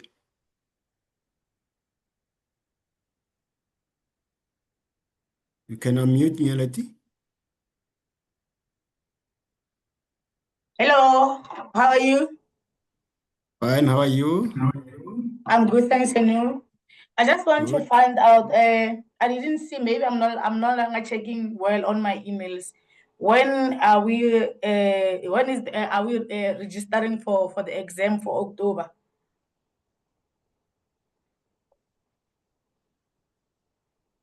Okay, Nyeleti, we will be opening, for applications today. So please be on the lookout for that. Yeah, we'll open the tab today. Okay, thank you so much. Thank you. Let's go to Sandra. Your question, please. Good morning. Thank Hello, you for Sandra. the opportunity. I have an issue when my mentor is checking and signing Yes, my I'm timesheet. on meeting, and then I'll finish with second. My signature on my timesheets is not I'll do visible. that by after. Nyeleti, sorry, Sandra. Nyeleti, can you mute, please? Okay.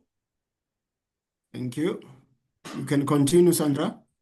Thank you. Apologies for that.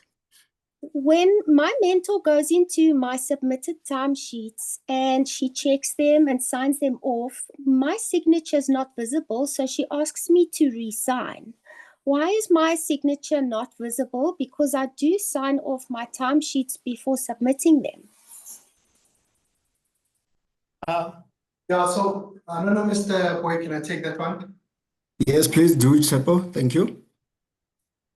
So, Sandra, what happens is obviously because we migrated from the old platform to the new one, some of the previous MTRs, for example, prior to May, will not have signatures, right? So we put in a default signature for mentors to be able to go back and sign those MTRs. But the recent ones should 100% have a signature.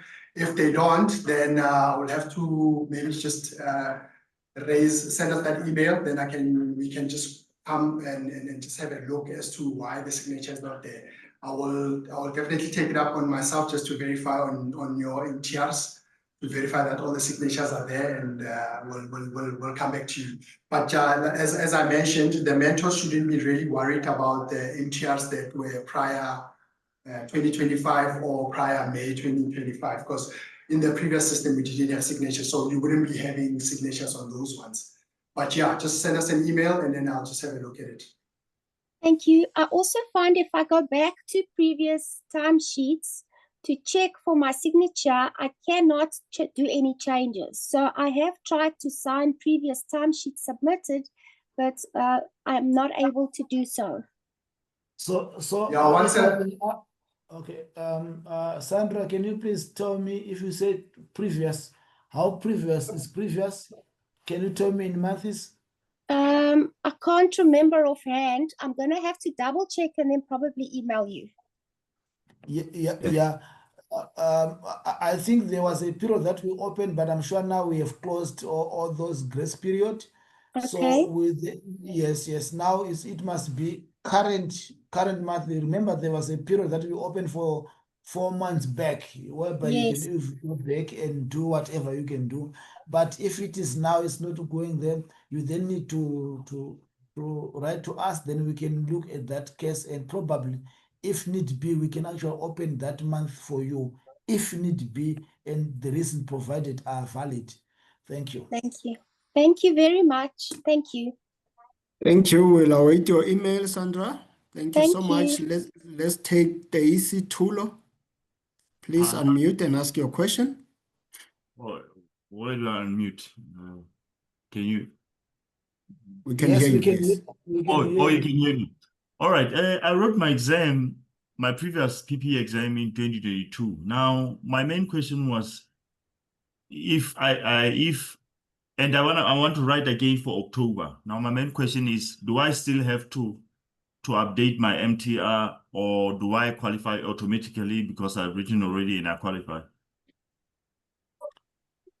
No, you write it in 2022. Probably that was you were probably a candidate or what, a lower grade. The way you are allowed to I mean, a draft person, or where you are allowed to write one paper. So now you only want to write paper 2.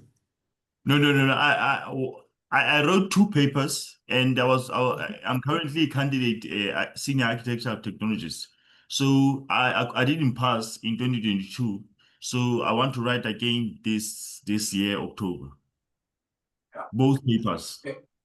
Can I come in there, Mr. Mayor? Yeah. Yes, Daisy. So we are going to conduct the same verification. So we won't just assume that because you were previously allowed to write the exam and therefore conclude that all is in order. So the minute you apply, we are going to do the same verification of checking if do you have the monthly training records that are required, and have they all been signed and meeting all the relevant requirements. So we will do that rechecking. All right. Thank you. So do I need to write an email for this request for eligibility? Yes, please do. Okay. Thank you, Well, Daisy. thank you. Bye. Okay, we'll move to Chelsea Smith. You can unmute and ask. Hi, yes, good morning. So my question is, I did put it in the chat box, but if you have your required hours, and your time is in, let's say, 24 months, is that still considered eligible, or is it the time versus the months, or sort of what takes preference, I guess? Yeah, okay. If I may take that, Mr. Boy. So as I indicated in the presentation, Chelsea, what's key is you need to meet these 4 requirements. If you don't meet one of these, then you are not eligible. So you may have, and in terms of the period, you may be registered for 3 years, but your submission of monthly training records is only 20 months. We are not going to say you've been registered for 3 years and therefore that is enough. No, we count the actual submission you would have made. So we want 24 months of monthly training records. In terms of addressing your question regarding the query, regarding the period, but also to make emphasis on these 4 requirements that you must meet is the period, which is the actual submission of monthly training records, not just of you being registered with SACAP, and also the required units per category, and the overall units of 400, and the sign. So you may meet the 3, only to find out that they are not signed off by your mentor. You will still not be eligible. We are going to ask you to ask your mentor to sign your monthly training records. I hope that's clear. Yeah, that's clear. Thank you. And then there would be, I know you said earlier that there would be no sort of leeway in any of that can happen. Yes, yeah. So yes, there is no backdating. If you miss 2 months of your monthly training records, it means you are extending your period of submission by that 2 months you've missed. And also Mr. Munetsi, he made mention of an extension. So that period also, because we've been receiving extension applications from candidates who want to submit records for 2024, that is tantamount to backdating, and backdating is not permitted. So what is the extension feature for? Is so we say we want you to submit your monthly training records by the end of each and every month. And then we say, should there be any reason for you not to be able to submit by the end of that month, we give you an additional 2 weeks into the following month to still submit for that previous month. So we then continue to say, should anything have happened within that provided period still, that maybe by the end of the 2 weeks into the following month, you were still not able to submit those monthly training records, we then say within 7 working days, within 7 days, you can then apply for the extension. That's where the extension comes in. We say within 7 days, maybe if within that 14 days, end of that, on the 15th, you were not able still to submit, you can then request for the extension to say you would like to still submit for your monthly training records for July, for an example. You understand? So that's how the extension feature also works. You don't apply for extension for the past months or as far back as in the previous year. Understood. Thank you. Thank you. Sure. Okay. Thank you so much, Chelsea. Let's go to Aisha. Back.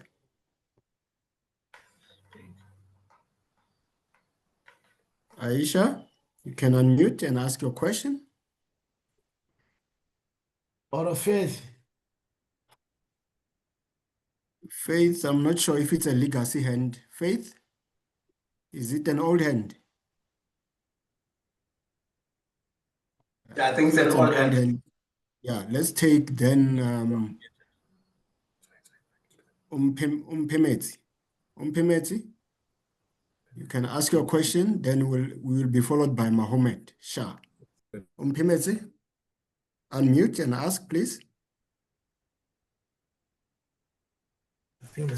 Good day, good day.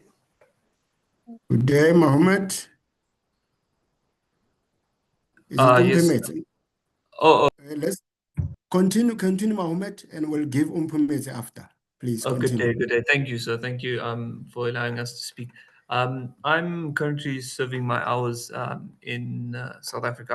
I'm with a colleague who studied his bachelor's in Cape Town and then completed a master's degree in China, whereafter he served a few hours, 2 years in Turkey. Since then, he's moved back to South Africa and has continued to practice here. With respect to this colleague, what's the procedure for getting this member registered to the South African body and able to write MTR PPE? All right. Tell me, is your colleague a South African? He's a permanent resident. He's not a South African by designation. Okay, no, it's fine. So the first thing there, you need to register with us. And since he has been overseas and come back, I see a possibility of him qualifying for special candidacy. So which means that he needed to submit 5, if you qualify, and I want you to get me correctly, because people, they have a tendency of misquoting us and then making a bit of noise. Then he can go that route. But however, from your narrative, it seems that he is not yet registered with us. You just need to go to our website, register with us, then apply and or send us an email with those details. Then we can assess and see if you are qualified to go through a special candidacy, or else you then, once you apply, you register, you follow the entire process there, then you can go to MTR route.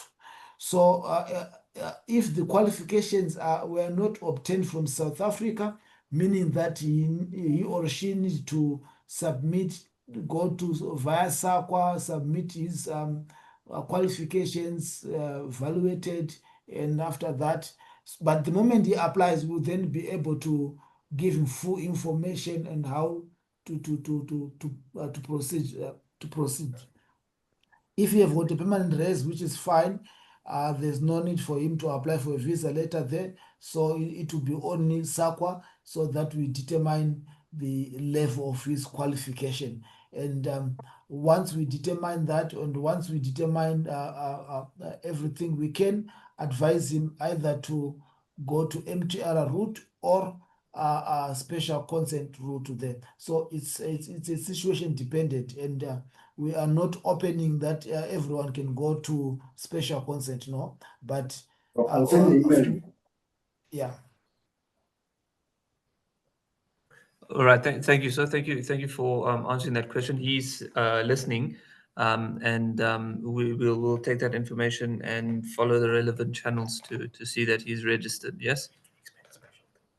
Okay. Yeah. Thank you very much. I can if you can just go further to explain the special candidacy.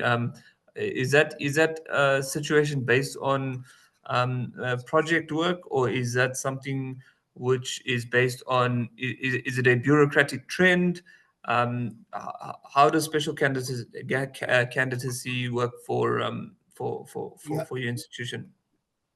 Yeah, so which means that by asking this question directly, as it is means that you join a bit late the core, because Abongile did explain it in detail. But let me just give you an overview. Special candidates is given to a person who have got work experience, but they did not submit their MTRs. So by the word special, which means that in most cases, you must be registered with SACAP, then you went overseas, whereby you are not able to submit your MTRs. Because if you are overseas, you might not have a mentor who can supervise you there, but you went overseas, you worked there, you did some project and whatever. Then when you come back, we said, okay, we can then evaluate on the project that you have worked on. But those projects, they must be have been submitted, and there is references, traceable references, so that we can also check. And the panel, before we allow you to go, the administration, they will do the internal administrative work, which means that if there are references, they will be contacted and whatever. After that, you then appear before a panel, and that panel will then ask you questions based on SACAP 10 competence on those ones, and see whether that's how the special candidates is. That is, and it does not apply to anyone else. Said no, I want to go to that one. No, it must be a special case, and you need to write to us. We determine whether if you write to us, we will then ask you some few questions and so forth until we are sure that your case is a special one. We can then grant you that special exemption, especially if you went overseas and you come back, then we can, you can be a special candidate for that. Thank you kindly. Thank you for the information, sir. All the best. Thank you. Thank you so much. Let's take now, I see a question from Kobas Dupre on the chat. And the question is, creating that signature on the space provided is impossible as a mentor. Can't we import a signature into that space? I hope you have it, Tsepo. The question is, creating that signature on the space provided is impossible for the mentor. Can we import a signature into that space? Over to you, Tsepo. Yeah, so look, I mean, we can import, we will try to put in a new feature to be able to upload a signature that you have used previously. But also just remember that the space that has been provided is, look, I might not agree 100% that it's too small, but yeah, we will make that option. But it's, I mean, people are able to start to sign, and you can use your mouse to sign. It's what the system can accommodate at the moment. But yeah, going forward, we will try to put it in upload where you'll be able to upload your signature. Thank you, Tsepo. And we have a question also from Ditebo Hoborake. And the question is, as a candidate architectural draft person, my mentor can only be professional arch draft person, or I can also get a mentor on a higher category. So Teboho, you can get a mentor on a higher category. That is allowed. So that is your answer there. I'm just quickly trying to see what other questions we haven't attended to. What should I do if I fail to submit the MTR while I was still searching for work or an internship? That is a question from Tsehofatso Matlebjane. So she's asking, what should I do if I fail to submit the MTR whilst I was still searching for work or an internship? So maybe who's Tsehofatso? Can you just expand on that? Tsehofatso? Let's try to get the gist of what could have happened there. Okay, it's fine. You can ask the one the both I don't see Tsehofatso or hands up. Okay. So Yeah. Okay. Let's take this one, Leader Minutes. I have two questions. yeah. But it's only one. It's two. What does the 3 mean on the MTR dashboard? That is Claude. The 3 mean on the MTR dashboard. And then the second question, after filling in your hours, when you re-click on the filled in block, the numbers disappear. Why does it do that? That is the second question from Claude. Tsepo, you can help us with those two about the what 3 means on the dashboard, as well as the disappearance of the hours after they have inserted them on the MTR system. I'm not 100% sure with the first question you were on the dashboard, the 3. Oh, the 3. Oh, okay, I see what you mean. Okay. Oh, the 3. Okay, the 3, it was just for sort of like instances where you have information that was put in there just to tell you how much information is there. This 3 here. Yeah. So, but I know it might be it's a bit misleading. It is showing you what was there on the database, but it will be removed. It has nothing really to do with anything. So yeah, because it might be misleading, we'll remove that 100%. Thanks for just alerting us on that one.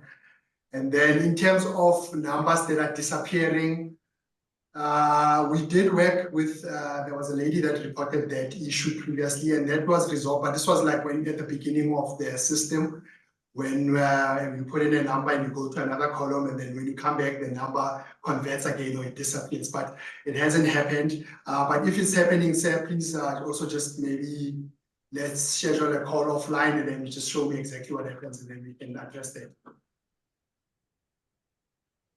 All right. Thank you, If I may come there, Mr. Boyd. You can add, Puti. Yes, so also that happens in the event that a person wants to backdate. So normally the system, what it does, if you go in a month that has been logged already, it will pop up that thing that you do not have access in the month. And then the minute you click OK, that pop-up notification, it goes. And it gives the impression that you can continue loading something. And then, but you cannot really load anything because anything that you punch in there, it will disappear. It will not be captured. So it's that instance where Mr. Watoge is referring to say previously there was that, but it hasn't been happening. But we do continue to get queries where people will say my units are disappearing, but when we check, they are actually trying to capture in a month that is already closed. All right, thank you, Abo. Luyanda Zakwe is asking this question. I have an issue. I'm not linked on my mentor's MTR profile for approval of monthly submissions. Luyanda, please also send us an email and then we'll definitely look into that and align you with or link you with your mentor today still. So just drop us an email and we'll attend to this and address your issue. Yes, leader, you want to come in? Yeah, those with mental challenges, please write to us and your name, your SACAP registration number, your mentor's name, and his or her registration number. If you have, please attach that mentor undertaking form as well when you write to us, so that when we link, we are sure that the mentor that you want us to link you with, you have got an agreement and a sales level agreement with that mentor.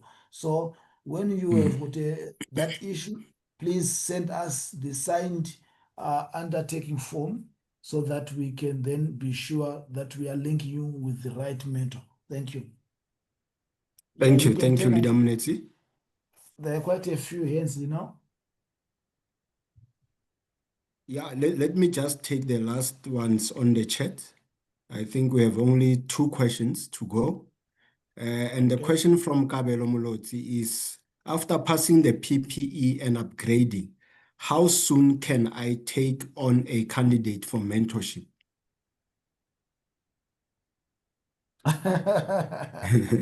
He's eager to be a mentor. Yeah. On that issue, we do not have what is prescribed policy that state how soon will you take on a candidate. We do not have what a policy that explains that, but it is advisable that when you take someone as a mentor, you also need to have what experience. By that, we are saying you are not yet a professional, a qualified professional there almost immediately. So in our movement, we all moved in 3 years. So probably you can just wait a bit, a year or a year and a half or 2, but 3 to be perfect.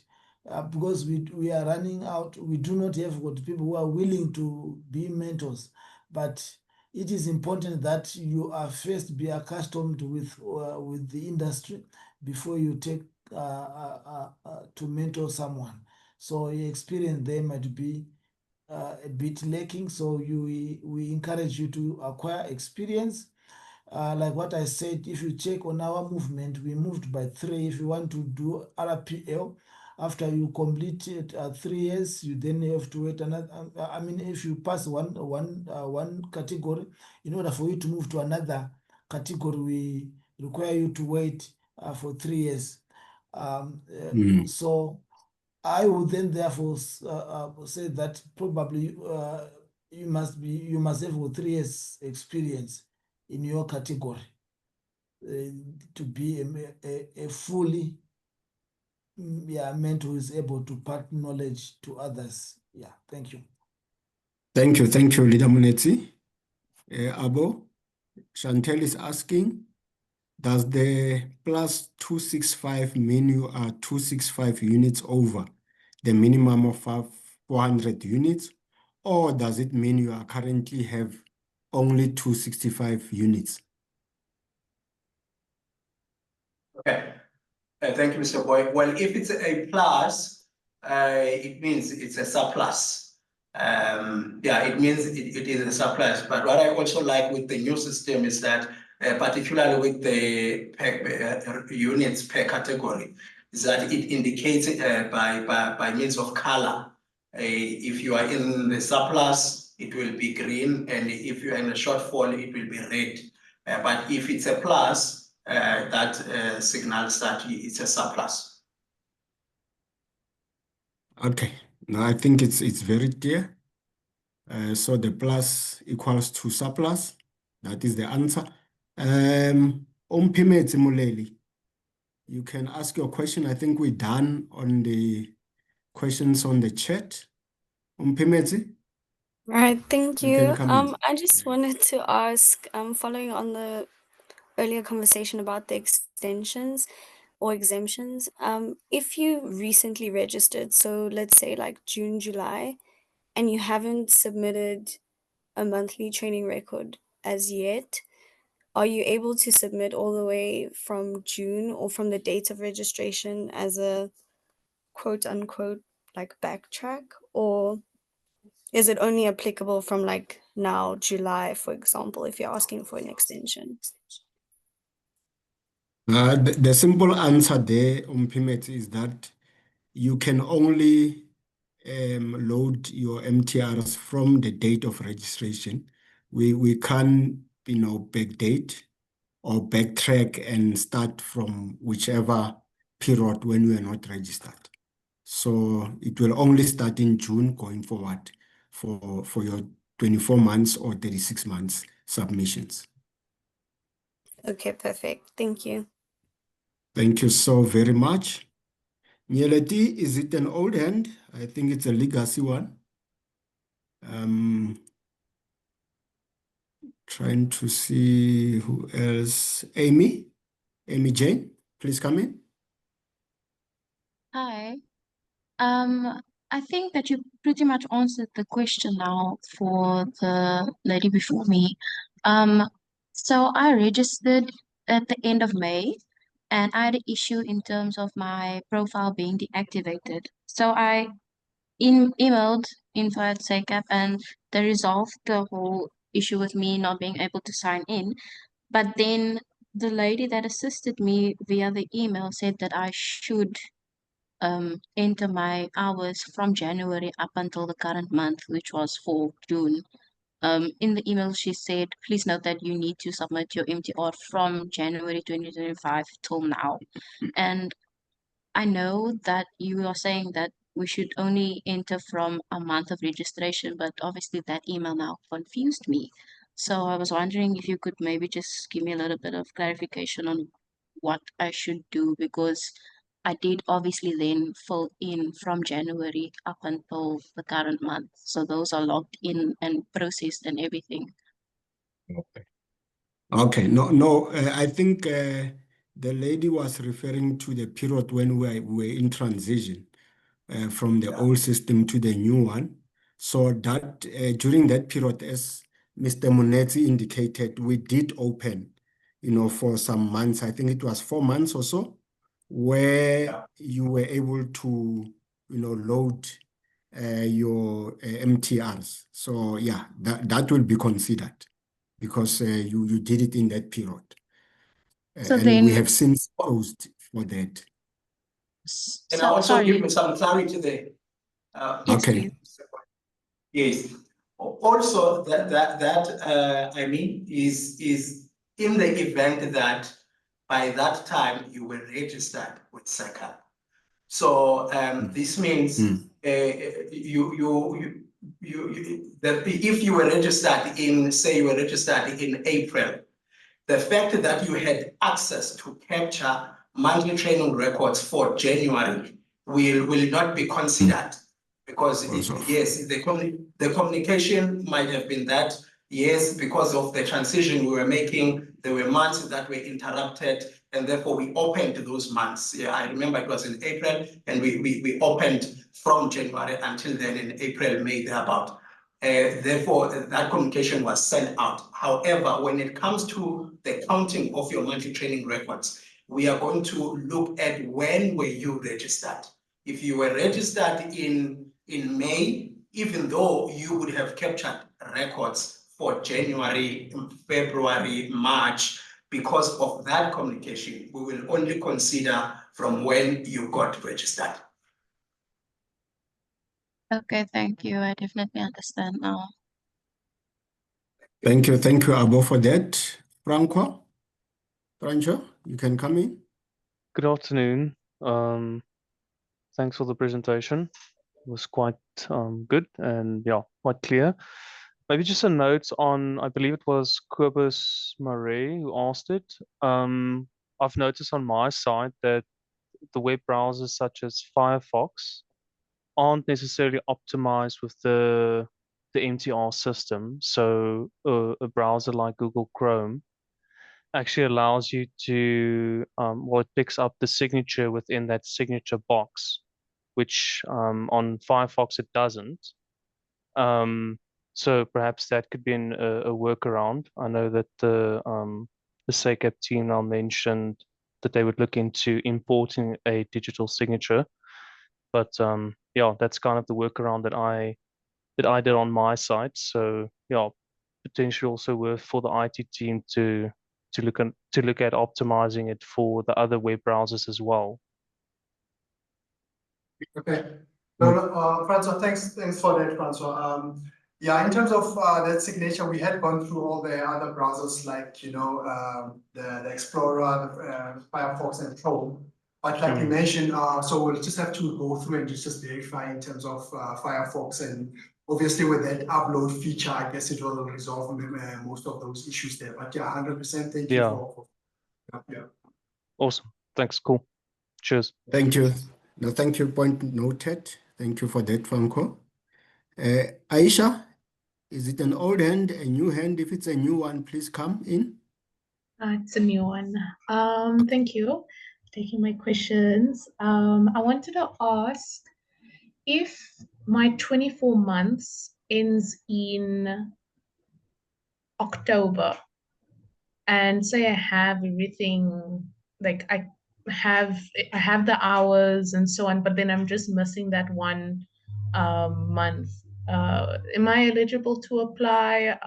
Can the, I don't know, the certificate at the end of the day like be held for, and then I finished that 1 or 2 months, and then yeah, after writing, if yeah, will I even qualify to write first?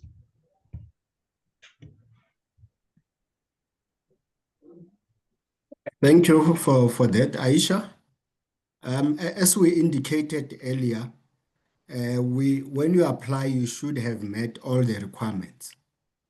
That is what our policy directive is requiring of each and every applicant that will be applying on the system. So when we close the PPE in September, everybody that will be applying there should have met, excuse me, the requirements as required. Okay, thank you. Thank you so much. Paulo Di Mattis.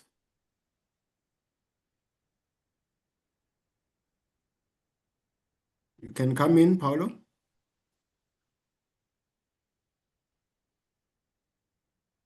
You can unmute and ask your question.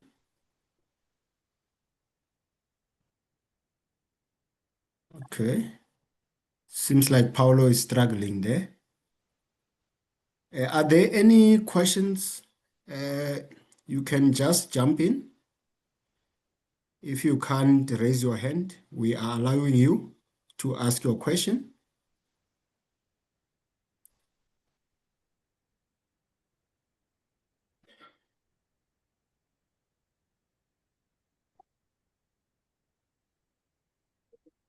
Any questions? Paulo, can you unmute and ask? I'm also trying to see on the chat if we have gone through all the questions. If we missed any question, please ask it so that we can attend to it. We still have, some few minutes to go.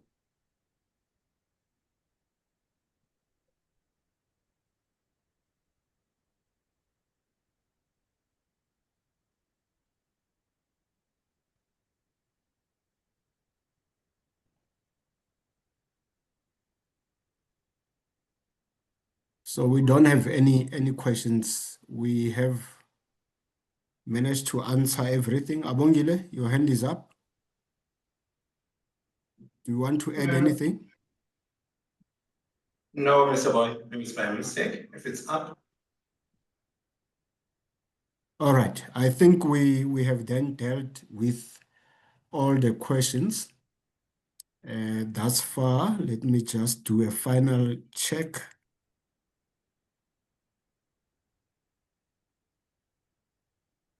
Okay, I don't see any questions. So, Mr. Chunda say, any parting shot from your side as we close? I'll also give Abongile and Tsepo an opportunity to perhaps emphasize a point or two.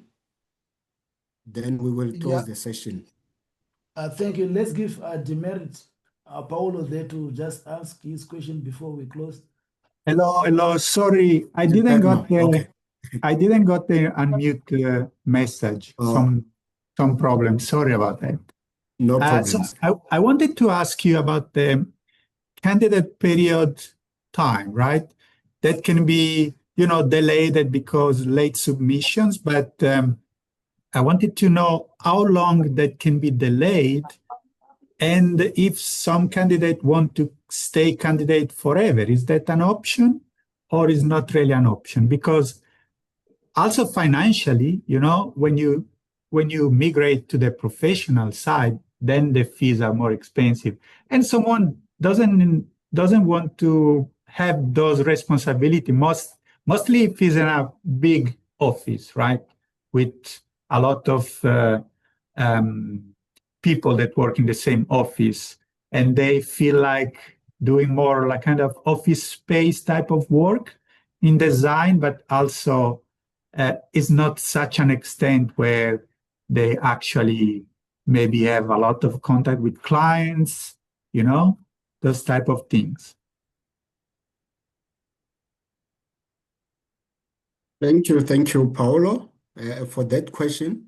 I think my simple answer is that the definition of a candidate, as per the act that establishes SACEP, it's very clear that you are there for a certain program, and obviously it cannot be an open-ended program that you are in as a candidate. There should be a start point, and also there should be an end point.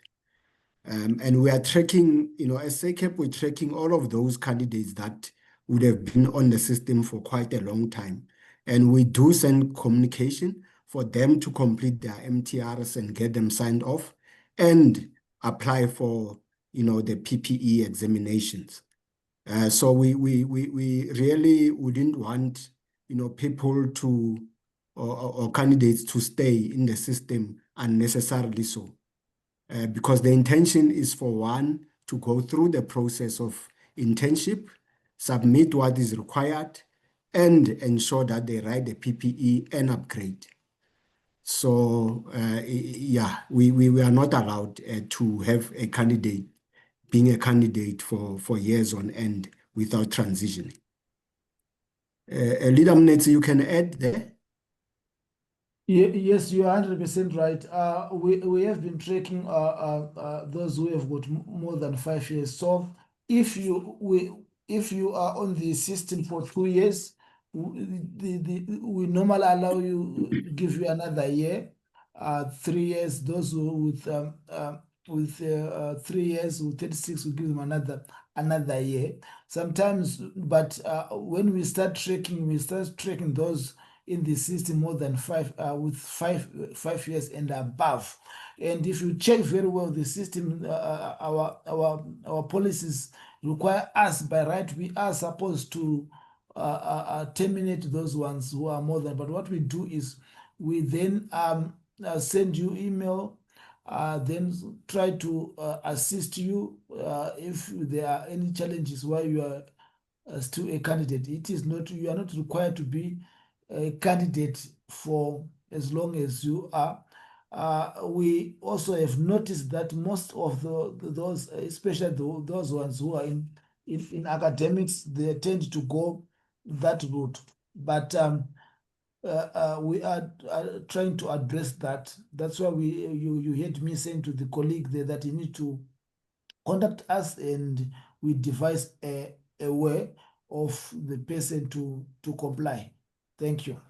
Because the goal here is to have you as a professional, not as an intern forever. No. Thank you, Leader Mnetsi. Yes, that covers it. The essence is for you to, be a candidate, and eventually the end goal is to have you being professional registered. Paulo, I hope that answers you. Yeah. Thank you so very much. The answer was clear. Might SACAP will consider even transitioning to the professional to have maybe another kind of category where there is a lower fees for the people that they are not really deeply involved on the. I don't know how to explain this, but it's a kind of Yeah, so it's a fee a issue. middle way between a candidate and a professional. Let's say that. Oh, so it's a fee issue, basically. No, we take note of that. Okay, I don't see any other hands. So as we wrap up, I'll just give Abongile an opportunity for one or two pertinent closing remarks from your side, in line with your presentation and aligning to the questions as well. If there's anything that you need to emphasize, please do. Then we'll go to Tsepo, then Leader Munetsi Chunda, and we'll close the session. In that order, colleagues, thank you very so much. Okay, thank you so much, Mr. Boy. And thank you to everyone who managed to be part of this webinar. I hope what we presented was clear. And of course, we are always on standby to assist where further clarity is required. And I just want to further make emphasis on the issue of backdating, because we receive a lot of queries around that. And it seems like, one communication that is communicated, incorrectly understood, whether incorrectly communicated or incorrectly understood, but it goes wild like wildfire. And then we get this influx of queries where people will say, but my colleague says, but I just want to emphasize the issue of backdating. No backdating of monthly training records is required. And the issue of backdating and the issue of the extension feature must not be confused with backdating. But yeah, I thank you so much once again, colleagues. And as I said, we will always be on standby for further clarifications by email wherever needed. Thank you. Okay, on my side, I would like to just thank everyone for all the suggestions based on the improvement of the system. I mean, we are working hard to make sure that it's user-friendly for each and every one of you. So all the suggestions that you've mentioned over this forum, we thank you and much appreciated. Thank you.